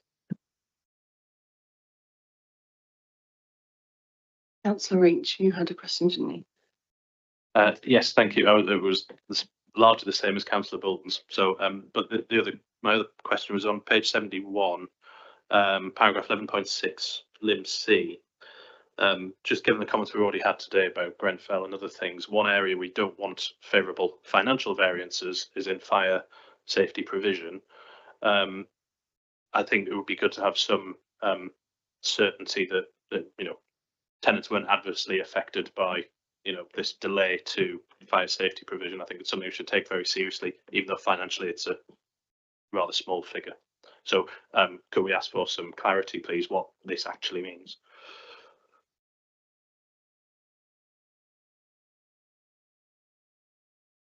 Who would like to pick up that question? Councillor Cutler? Again, I think that's Mr. Hendy would have the detail behind that, I think. Yes, if I may, Chair, because obviously very sad news today, the Grenfell inquiry. Obviously this question was going to be asked, and so I looked into this in terms of our current spend on fire protection work, because the report here makes the case that some of that was slipped into the current financial year. We have been undertaking the fire protection work that was slipped into the current financial year, and to date we've spent £70,000 on that. Other works are committed, so there is a delay on that, but we are accelerating the work on that, and we've got officers dedicated and looking at ways to actually ensure that we're dealing with all the fire risk assessment work that has been identified.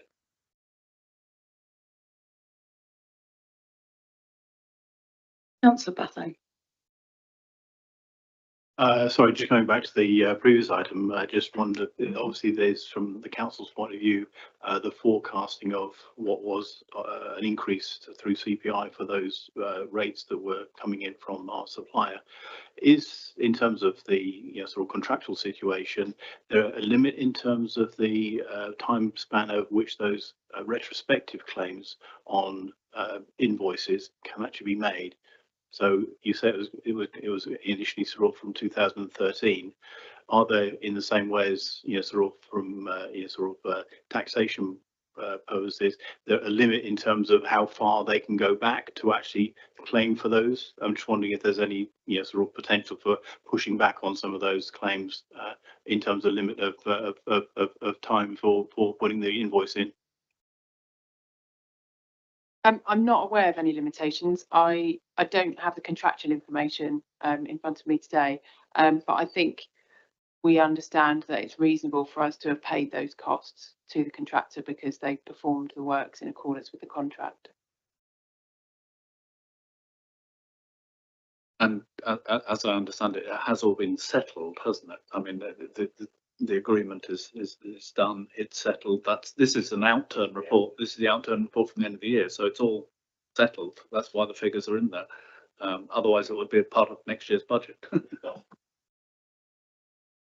And I probably should add at that point as well, we didn't just take the value that the contractor provided to us. We had this independent person come in and go through that with a fine tooth comb, and we absolutely did push back on those costs and reduced it down to this level. So we thoroughly checked that. We didn't just take what they billed us for. Any other questions on this main part of this report? We'll take the appendices separately. Councillor Wallace. There were two more bits I really wanted some clarity on. That was on section 11.2E, which is the external income. I'd just like to understand that a bit more. It's a positive for us, which is great, but I'd like to understand what that is and why it's a positive. And the other one was the depreciation, section 11.3H. So, which again is another big number. It's we underestimated the depreciation by 1.4 million, which is a big number. So I would like some more detail on that as well, please. One's one way, one's the other.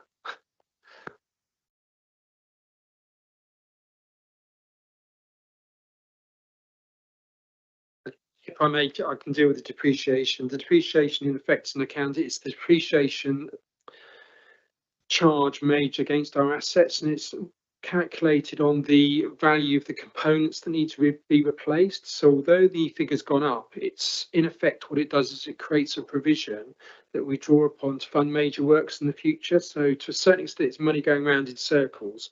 We end up spending that money back on our customers' homes again. The reason it goes up is because if the rate of inflation of components goes up, then obviously we need to make a bigger provision because of that, because it's going to cost more to replace those components in the future. So although quite a scary big number, it will lead to investment of that sum back in people's homes in the future. I guess the question on that is, why do we get it quite so wrong? That's quite a long way out. Inflation hasn't jumped in the past year; it jumped before then. So, that's quite a big error. Ms. Keys. I'm happy to pick that question up. Because it's very difficult to estimate the depreciation charge. It's based on the valuation of the properties. And when we set the budget for depreciation going forward, we have to base that on the latest valuation we had, which was from the previous financial year.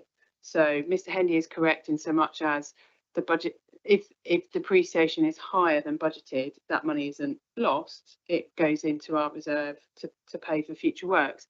But it's very difficult to estimate what that depreciation charge will be, because it's based around the valuation of the assets.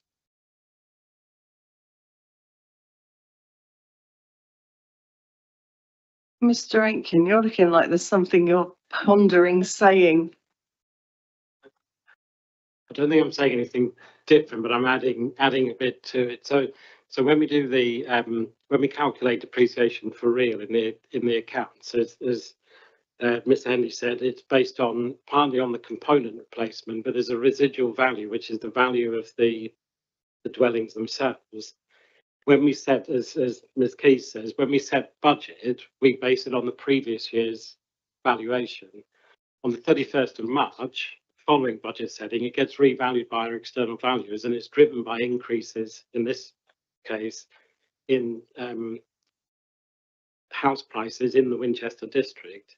So there's the component element, and then the residual value is a percentage over the, it's divided by 60 being the remaining life of the assets. We can't know what that future figure is because we can't value it in advance. It's the same. It doesn't affect the general fund in the same way, but we estimate depreciation for the Guildhall, for example. But until our valuers actually value the Guildhall, we don't know what the depreciation will actually be. Yeah, I'm not quite getting it, but I suspect maybe this is what I need to take offline and to understand better. But there was the other question on the positive number on the external income.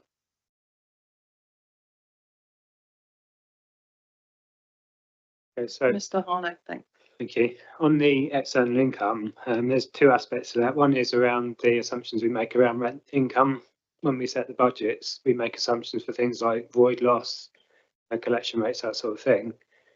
And it's related to the performance against those initial budget assumptions. And the other part of this is around recovery of costs through insurance claims. And we don't budget for that as at the start of the year. That sort of thing is unknown.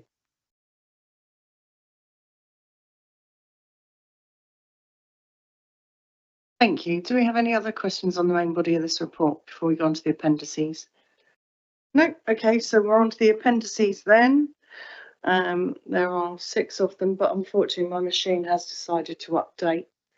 So I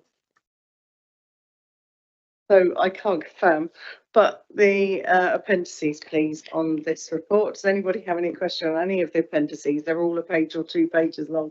So it starts on page 75 and goes up to page 82. Thank you.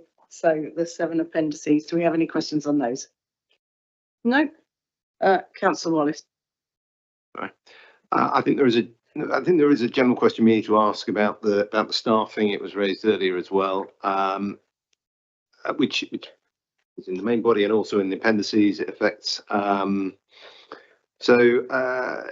Can you provide some more feedback on the service restructuring? Have vacant posts been filled? How is the new structure working so far? That kind of thing. Noting all the comments in section 11.2 about difficulties recruiting staff, and the section 11.6b, which comments that difficulty in recruiting staff has led to under delivery in some areas. So I think it would be good to understand a bit more about that, please. Mr. Hendy, yeah.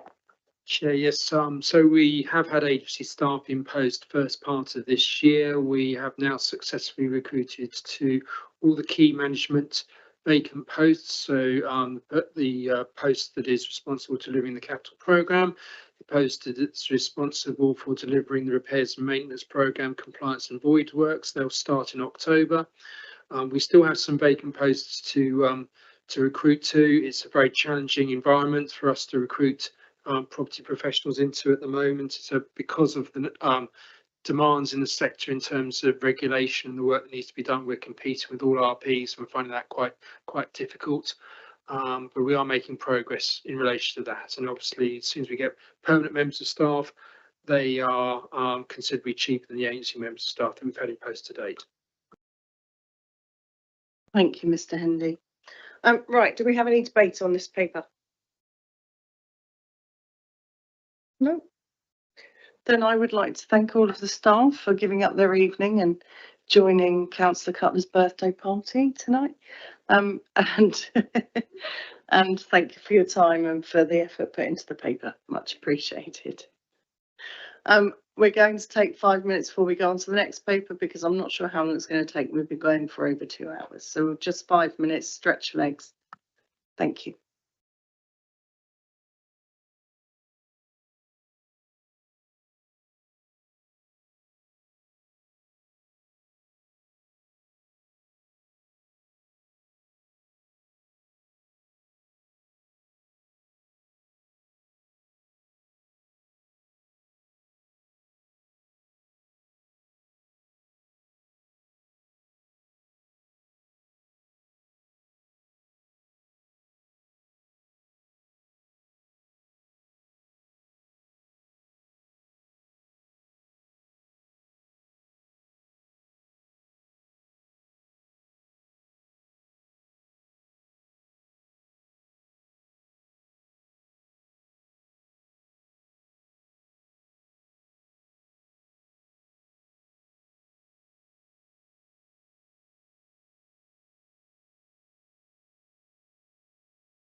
Yeah, I'm back. My machine has now finished updating. I am back in the room. Thank you. So we're now moving on to the general fund outturn paper, main report on page 85 of your agenda pack. We will have Councillor Cutler and Ms Keys to introduce, and Councillor Lee, I believe you wanted to speak on this one as well. Councillor Cutler, over to you, please. Thank you, Chair. This report provides an overview of the general fund revenue outturn and capital programme outturn for 23-24. Revenue budget was approved in February 23, was balanced, and quarterly monitoring throughout the year has forecast a small surplus against this, which was, the Q3 report had us at 530,000.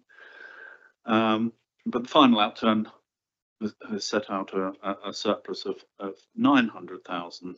This final net service surplus has been transferred to the transitional reserve to support the council-wide transformation programme TC25 to save 3 million in the next 3 years to tackle the budget gap set out in the medium-term financial strategy. The surplus is made up of baseline or ongoing variances in the budget for core services, which are set out in section 13 of the report, and variances to one-off budgets to fund projects across the financial year set out in section 14 of the report. And then we also have the capital programme outturn, where the report sets out performance against the capital programme for 23-24. Throughout the year, we've forecasted a shortfall in capital expenditure against the working budget. The outturn position was a spend of 6.2 million against a revised budget of 10. It's not unusual to see a slippage of large-scale capital projects, as due to their nature, it's often difficult to estimate the timings of the works. Significant works completed in 23-24 and the start of the current year include the opening of the new pavilion at King George V playing field, £1.6 million worth of home adaptations to enable residents who are disabled or have mobility or other limiting condition to remain in their homes, the demolition of the Friars Gate Medical Centre and the creation of the interim open space, and the completion of the refresh of King's Walk. So they're some of the key elements of the capital programme in the previous year. Any questions? Mrs Keys, was there anything you wanted to add to that? The only thing I would add is obviously we use this information to help us scope the medium-term financial strategy as we develop that, and as we develop the 25-26 budget that we'll bring to council. So we use the information from the outturn to help us inform the budget setting going forward. So that's all I'd add. Thank you to both of you.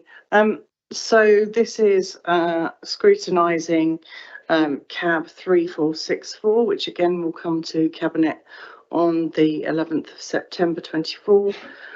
So it's for us to scrutinise and comment on the proposals within. Councillor Lee, would you like to come forwards?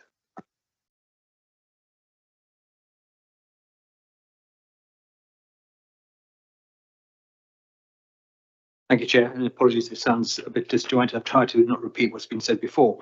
I think it's a very positive picture, so well done to the finance staff, and noted the recommendation report do not amend budget proposals that have been subject to previous assessment. Good to see recognition of the financial pressures, risk caused by influences outside the control of the council, such as high rates of inflation and borrowing costs and uncertainty around the local government funding settlements are recognised. I also note at critical budgeting times, resource shortages can be identified, so funding has been set aside in the budget to fund external support. But how long would we be able to maintain the flexibility given the aforementioned external cost risks that we've been talking about and I've just mentioned? Page 88, the risk table. Through the quarterly monitoring report, the officers and members can monitor the ongoing financial position. Great. I note this indicates just the financial aspects. So I refer back to my previous point about the need for perhaps a bit more of a joined up financial indicators and non-financial indicator process with greater transparency. It's all there, but it's not together, if I can put it that way. The corporate peer challenge on page 89 references a well-controlled financial environment, so that's great, endorse that. I personally forgot to mention my concerns about the need for a more joined up financial indicators and non-financial indicator performance management approach. So can I ask if this was raised by others and included in the report? I don't recall. If not, can I ask if this can be considered for more transparent joined up governance? I note the TC25 program of savings was progressed, great, and further budget savings were identified in the November MTFS paper to the Cabinet. Can I ask, is this an additional exercise to derive contingent savings, and will it be open to wider council for ideas? Agree, it is important to continue to manage reserves in a prudent manner. Is the negative revenue baseline variances of 684k a concern, as I believe it will likely to get worse? A government budget is coming, as we know, very soon to balance the national debt, which will see public belt tightening, less eat out and drink, impacts on licensing, garden waste income, perhaps council tax lower collection rates and other lower variance income, and high energy bills, which I've already mentioned. This on top of likely high employee salaries in the public sector and more spend on the filled vacant posts. Will the HRA also come under even greater pressure as the National Planning Policy Forum's planning regulations for growth stimulation in the design and construction sector take business away from local authorities to the more lucrative reinvigorated private housing market? I guess that's a possibility. HRA then be paying more for higher market rate contracts, and all on top of increased Brexit border tax increases with greater demand for construction materials. I think we need more granularity on risks, as I've already mentioned. I don't wish to be seen as a doomsayer. I just want to, I'm just a risk adverse pragmatist, if I can put it that way. I think perfect storm is coming. I therefore wonder if our current prudent reserve needs to be bigger, as the TC25 program is unlikely to be enough to fill the breach on cost pressures. So are we really taking a good step forward for TC25 take 2? Council-owned investment property portfolio generated gross income of 4.27 million. Will this contribution to council be reduced by the Labour government's plan to prioritise perhaps higher environmental sustainability standards with higher costs as they drive energy efficiency standards and upgrades higher, likely to impact us as landlords? Or are we confident our investment property portfolio is of the right standard and not subject to this risk? I'm not clear on this. And final question, can the officers signpost me to the council funding provision for the next local plan? Can I ask, do we need to increase the provision for the next local plan, given the forthcoming step change in housing allocation numbers requiring perhaps more work and public consultation? Thank you.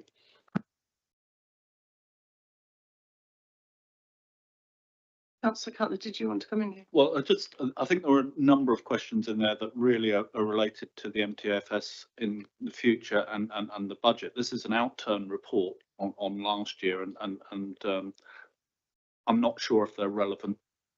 This specific part, I mean, obviously the questions that need to be answered, and I have meetings with Councillor Wallace as the finance portfolio holder, and we will have them as we go through. So a lot of those questions will be answered at that point. I think they're more difficult. You know, I think we need to, well, personally, it's obviously entirely up to you as chair, but we need to concentrate on the detail of this report rather than the future. Agreed. I wonder if it's something, if Councillor, you wanted clarity, that you pick up with Councillor Cutler separately. That might be useful. And perhaps he can clarify why some of those things aren't in here as yet. Thank you for your time, Councillor Lee. Right, coming to the paper, do we have any questions on the main body of the report, pages 85 to 104, please? Councillor Reach. It was a technical question which I couldn't quite get clear before the meeting, which was possibly for Ms. Keys, just on page 90, paragraph 12.3, just the definition of unusable reserves, please.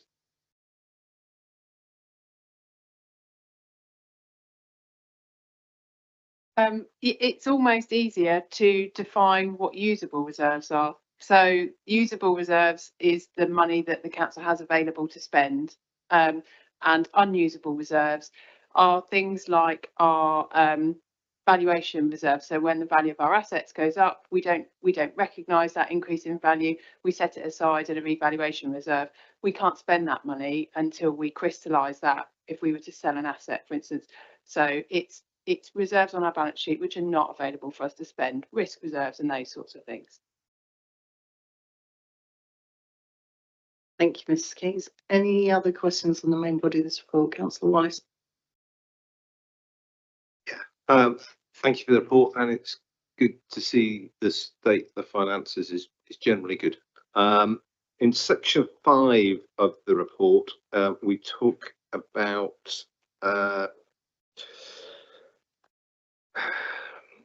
sorry, I'm going between multiple screens. Property and asset implications and how important these are to our finances. However, we don't tend to I've raised a couple of. We don't since I've been on the council, I don't think we've had a deep dive or had any kind of papers presented on property and asset in detail. And then Mr. Hendy's helped me out a little bit with providing me with a report on the strategy. But I did wonder if it was, given that particularly the words here saying that's how important it is for our accounts, if we ought to be looking into our assets in a bit more detail, a bit more regularly, so that councillors had more visibility of what we're doing with our assets. In this particular case, I'll defer to Councillor Todd, who is the portfolio holder for assets. But I will say that, you know, the assets are well managed within the property board process internally, and we recognise that it plays a significant role, and are working very hard within TC25 to increase the return on those assets. Councillor Todd? Yes, of course, any major decisions relate to assets are brought to scrutiny or to cabinet and end up at cabinet. So a good example is we have an upcoming decision in the forward plan for disposal of the depot. It's not secret, a decision that's been made in secret, it's being made in public, and the basis of that decision will be explained. And indeed, any investment in our assets will follow the normal rules for how we invest in what we're doing. It gets difficult to talk about the day-to-day management of individual contracts. You know, are we going to let this building to this person at this rate because of the need for commercial confidentiality, and also the need for our officers to be able to do professional job. As with all areas of work, this is one where we have an asset management strategy, which I think went to cabinet, and it is of course fully within the rights of this committee to ask about how well that strategy is working and whether we still think it's appropriate.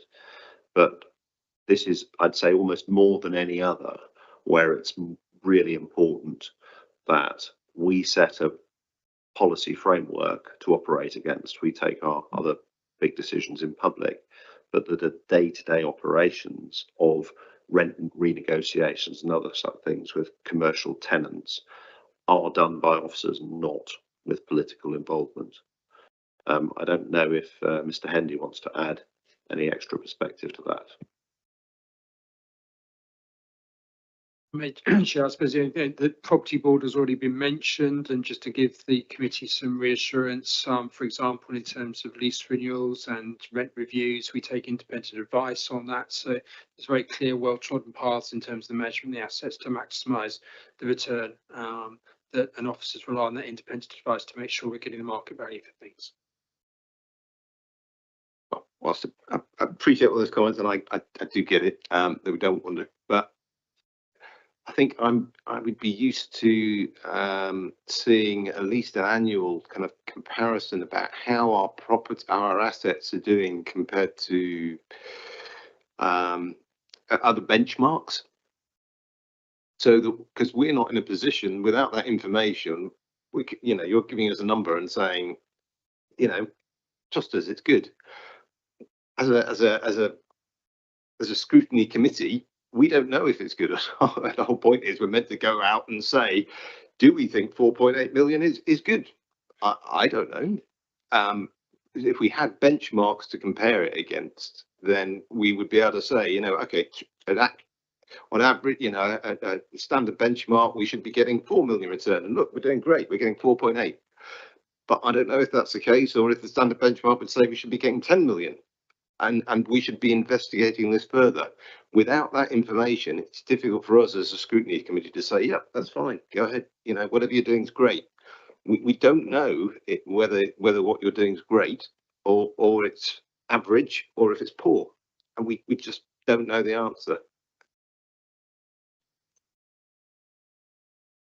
I think we're ultimately on some levels coming back to, is it possible to define KPIs or performance metrics that are in some way comparable to other places? I mean, obviously we're doing better than Woking, but I think it's quite hard to make comparisons. I think it is a fair question to ask whether there is some way of meaningfully benchmarking. You know, we have, as a council, made a decision that we're not going to kind of rush around the countryside buying, you know, sort of shopping centres in places that we've never been to. And we're always quite surprised as an authority at some of the prices paid by other local authorities for assets in the middle of Winchester. I think the question is a reasonable one. I'm happy to take it away and talk to officers to say, is there a way of benchmarking how we perform? I think the one thing I'd say that is really hard about this is that what you also always face in the world of particularly property investment is risk versus return. And we have made effectively the decision as an authority in the past that we are not a high risk property investor. You know, we didn't use the period of low interest rates to borrow heavily and invest in a commercial property portfolio. And so the return we get will ultimately reflect that. And we also make investments for strategic reasons. I once worked for somebody who said, whenever you said you wanted to do something for strategic reasons, he was a German chap, he'd say, Martin, that means you don't want to make any money. Which is a fair point. But, you know, we've made decisions that relate to regeneration where there is a trade-off versus the kind of financial return that we might get on those assets. But I think a general challenge to say, is there a way of benchmarking more effectively, is one I'm happy to take away and talk to colleagues about. But recognise it is hard to do because there are high risk, that, you know, we have made a decision not to have high risk, potentially high return or high loss investments. And so it will actually be quite hard to compare our portfolio to other people. Mrs. Keys? If I might just add in, I hear what you're saying, and with treasury management investments, we have treasury advisors who can plot us on a graph and compare our performance with other people. I'm not aware that exists within investment property investing, so I think the benchmarking will be quite a challenge to do. But just coming back to the point that every time we make a decision on purchasing or selling or investing in, we get that external advice at that point. So our portfolio, we have a series of historic leases, which were, some of them negotiated before I was even born, let alone at the council. So we're stuck with those leases, some of them very good, some of them perhaps not quite so. But going forward, when we're looking at negotiating those, we have a team of professionals here, and we seek independent advice to make sure that we get the best outcome possible for the council. I think that is quite an important point. We have assets that we've held since the 14th and 15th centuries that we are still actually letting out commercially. It's quite hard at that point to know whether we've done a proper job, and if we haven't, you know, maybe they screwed it up in the 1650s or something. I mean, who knows? But we genuinely have leases. We had leases recently. In fact, we do have leases that are over 100 years old. And so if we look at those, obviously, you know, we either can praise our Edwardian predecessors or damn them for the decisions they made, but it doesn't actually tell us much about the job that we're doing today. Could I propose perhaps that we look into a briefing on our assets for members to talk about what we have? Because I'm sure there's a lot of us that aren't aware of all of the assets that are out there, what we do with them, how they run, what do we actually own? And I'm aware that people mention in the part of the local plan quite frequently, well, why aren't we doing that with our assets, and why aren't we doing this? And then we could have brownfield here. And I just think it would be a real useful member briefing. We recognise the significant role that assets do have in generating income, and as a result of that, it's one of 3 key strands of our year 1 TC25 project. So the asset challenge and driving income from those. So I wonder if it's worth using member briefings around TC25 and budget setting as an opportunity to just give a little bit more detail on how that asset challenge. I think that's a very good idea, because that is an area where we've tried to put our assets into a kind of structured approach to talk about how we're aiming to improve the return from them. But bear in mind, as we talked about earlier, you know, our assets include paintings and engravings. They include car parks, which again, you know, what should we do with the Denmead car park? Currently, we don't charge to park there. It's an asset. You know, we can talk about that as well. We have verges, we have all kinds of things, parks, all kinds of things, all sit within assets. But I'm sure we can talk about, we'll talk about it in the context of the commercial letting. But even then, you know, we talk about things that we haven't commercially let in the past, Abbey House, and we are now looking that we might move that into something that we seek to get some financial return on. So we will certainly do that in the context of the, I think a member briefing on the back of TC25 feels like a good place to have that discussion. Thank you. Councillor Bolton. Thank you, Chair. Just a couple of areas that I'd just like to get a bit more clarity on. One-off budgets. I'd love to just understand what qualifies for that and what goes into a normal budget. It slightly shocks me because there's an original budget for some and not for others. So I couldn't quite get my head around, you know, what qualifies for that. And so if you could just unpack that one a little bit for me. And then the other thing was on the general fund capital spend. I hear what you say about there is some slippage often with that, but it's half, the outturn's half what the original budget was, and it seems like it's gone a long way. And I just wondered whether there's a particular, you know, background you want to put on that and just explain. Thank you. I think if you went if we're talking on the capital budgets, I think if you went back through every outturn paper for the last 15 years, you'd find a very similar figure. Part of the reason with your capital budget is that you put it in place because there are things you intend to do. And once that budget passes in the February budget, you don't have to come back for a revision to your capital budget during the year for a project that gets going. And if there's slippage in those projects or you haven't got them off the, you know, one judges it on the basis that one might be able to get them going. But that's part of the reason I think that the capital budgets are never spent. It's not one of the excuses we give, but it is part of the reason. And if we look back 10 years, the 10-year capital budget had far more in it because it was an aspiration. And we've been criticised as administration for not putting so much in. And it's horses for courses, really. I mean, it to a certain extent doesn't matter, that longer term capital budget. It gives some idea of the aspirations of the council. The shorter term ones, there is always slippage, and I think it would be quite an interesting exercise to go back over them over the years, and I don't think you'd find them much different to this year. Mrs. Keys? Yeah. I'm certainly happy to pick up on the one-off budget question. So we have a baseline budget, which is what we have for our core services. We have one-off budgets for projects or areas of work which are limited to a year or a couple of years. So examples would be some of our carbon reduction budgets. So we have a baseline budget for that, but we've got one-off budgets for specific spend around carbon reduction.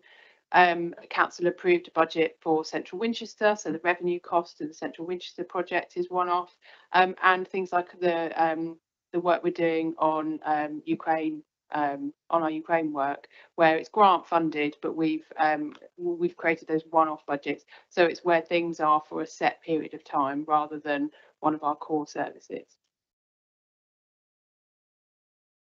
Councillor Wallace. So following on that, on section 14, I noted that some of the budgets are considerably underspent on the revised budgets. In particular, climate emergency, we only spent 38k in 2023-24 against a revised budget of 441k. With climate emergency transport, we only spent 89k against a revised budget of 250k. And the other one is the transformation program. We only spent 54k against a budget of 500k. Obviously, for the climate emergency ones, it gives the impression that we're not, we're not pursuing these with quite the vigour that perhaps we could do. For the transformation one, I guess it's a question of saying, well, have we spent enough to? I know that budget was there to help us with our transformation, and it's great. That one might be a good story that we haven't spent it all. We might have been able to achieve the savings without both, but it'd be good to have some clarity on both of those areas, please. Mrs. Keys.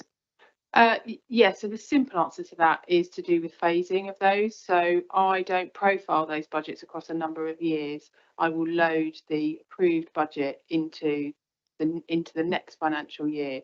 But there may well be an understanding that that's a 3-year project, and we carry forward any remaining budget at the end of the first year into year 2 and then into year 3. So it's more to do with the phasing of the works and the fact that I don't profile those budgets over a number of years. Again, like the capital budgets, that there are approvals at the budget council for a project, and so one doesn't have to come back and seek reapproval. In fact, what we're doing here is seeking approval to carry those forward, and then they're carried forward into next year's budget setting. So that's the way the process works, and it's very much a process thing. It could be done by profiling it. I don't know if it would work. That's probably something the Section 151 officer has to do it that way because of the way local government works. I don't know. I could profile them, but I would run the risk then of having to do the administration of moving it from one financial year to the next, or bringing budget forward if we wanted it.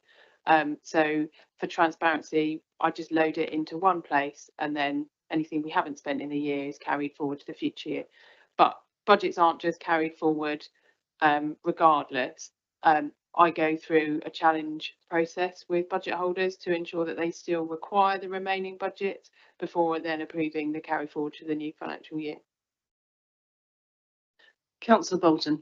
And so just to be clear, the background to why I was asking both of those things was to really elicit whether there was anything I needed to know that was occurring externally or internally that was pushing these things out and that was creating slippage in all of these places. But what I'm hearing is no, this is normal. There's phasing on that one, and on the capital spend, it's always like that. But I've never been comfortable with it always being like that, if you know what I mean. There is challenge around the capital programme. So our PAC board meets regularly and looks at the progress of our capital projects. So the challenge is there against whether there's anything we can do to push projects forward, or understanding why things might be taking more time. And there's explanations in here and in the quarterly reports as they come forward. But yeah, so there is that challenge, but no, there's no one core, staffing issues or anything like that, which is causing one-off revenue or capital projects to drift. Thank you. Do we have any further questions on this main body of this paper before? Oh, Mr. Aitken, sorry. Sorry, I just had something brief to add because I wanted to give a couple of examples. In the appendices to this paper, we've reforecast, so it's the revised budget we'll see and we'll be reporting against in a year's time. It only takes, for capital, it only takes a couple of big items to make a big change. So in the original budget, which, okay, it was set in February, but with the lead-in time, it was actually pulled together in November, December.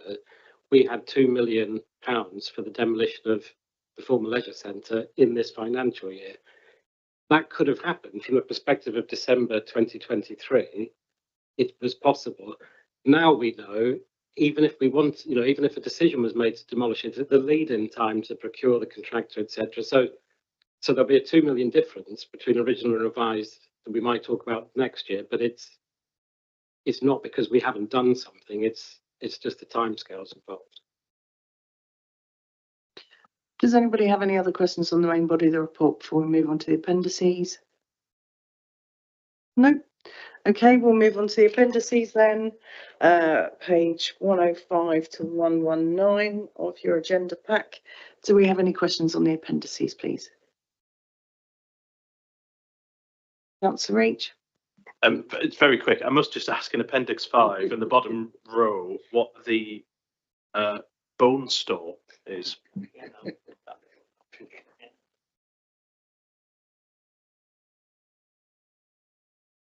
It's one of our assets. No, we have a lot of bones stored, and This came up last year. So, yeah, in essence, if bones are dug up, they get given to us.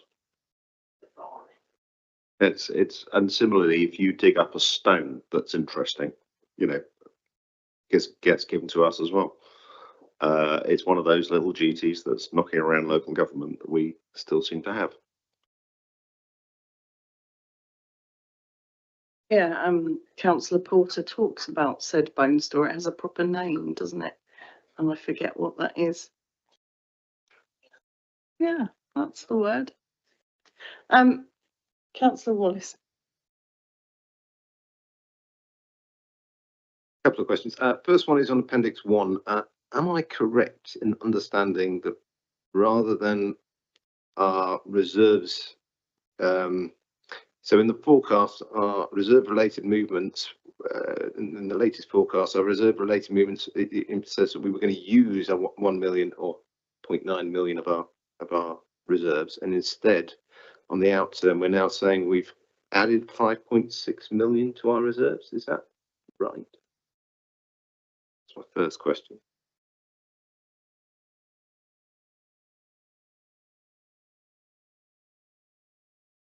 It's a good thing if that's correct.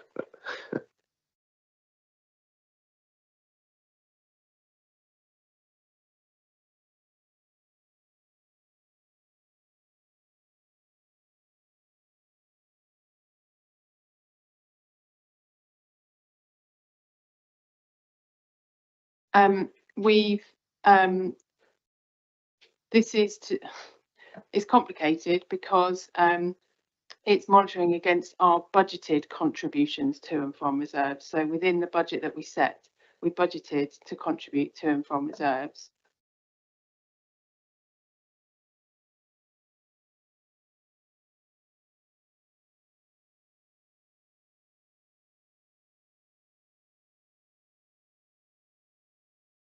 Mr. Aitken, again, you're looking like you're pending saying something.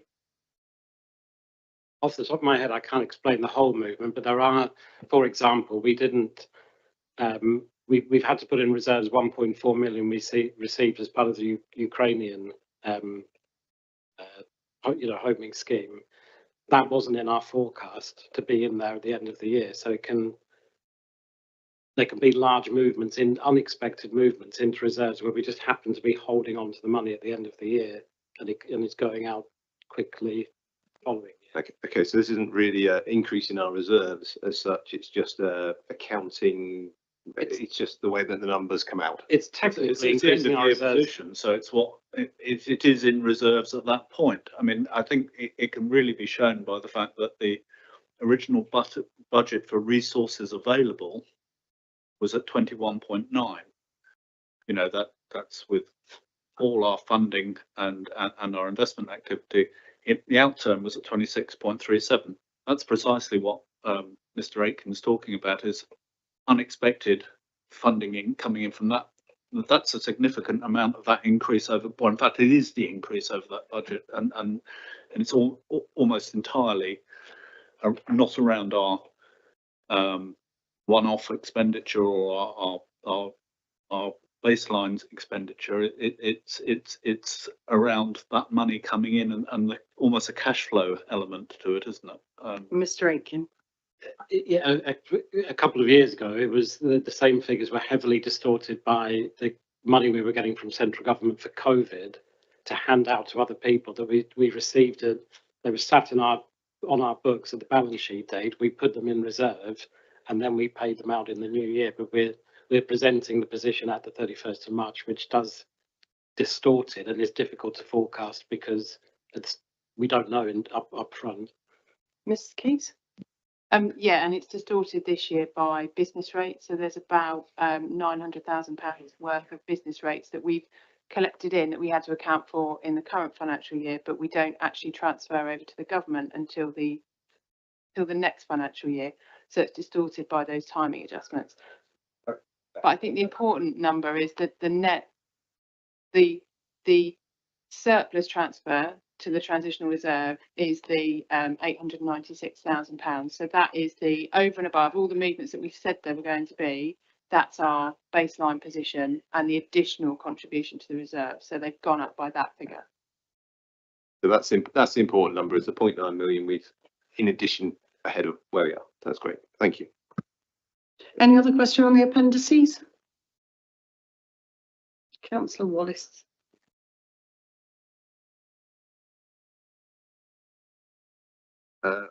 Another question, and I will just keep it at one, is on Appendix 4,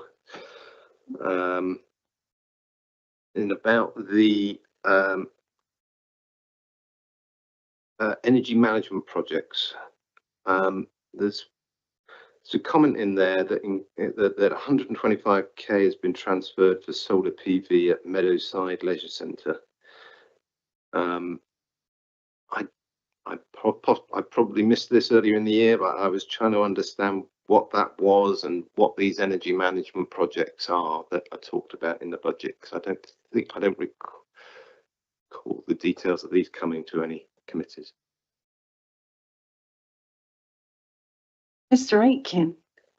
That particular budget line is a provisional budget for as yet unidentified schemes in order to be able to expedite them. So, for instance, we used that budget in the previous year you'll be aware that we put solar PV on the depot that Biffa uses and at Marwell Zoo.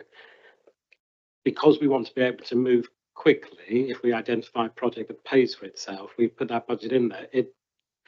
It's, and I'm going to use a colloquial term, it's funny money in that it's not funded by reserves, it's funded by potential borrowing, but it's where we could do a scheme which would give us a return in excess of the cost of borrowing. In terms of the 125,000, that was transferred to Meadowside to put solar PV in an air source heat pump at Meadowside, and it was partially funded by grant. Unfortunately, we can't get the grant now, and I don't recall the reason for that. The solar PV element is still planned for Meadowside.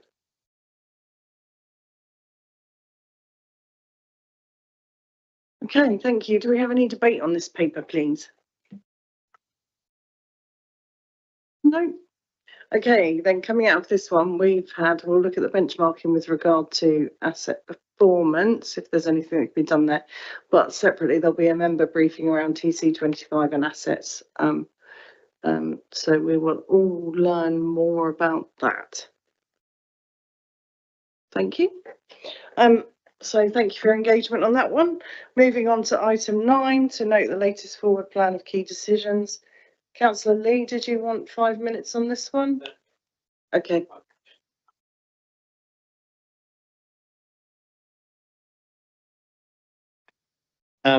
I think this question, I'm not sure whether it's for agenda item 9 or 10, but my question is about the council will publish the final comprehensive feedback report from the CPC, which is a peer review in the autumn, highlighting the council's areas of strengths, areas and for improvement. And then I understand the council is required to respond to the feedback report with an action plan with steps the council is taking to meet the recommendations made by the peer team. There will be a progress review, assessment of the progress that the council has made in relation to the action plan, identify areas for ongoing support, and this must be held within 6 to 10 months of the publication of the CPC report. So I'm not sure where that will sit. I'm not seeing it in the forward plan or the works program. So really it's just a case of highlighting it's conspicuous by its absence. Thank you. Are any of the officers in the room able to clarify the route by which that would go at all?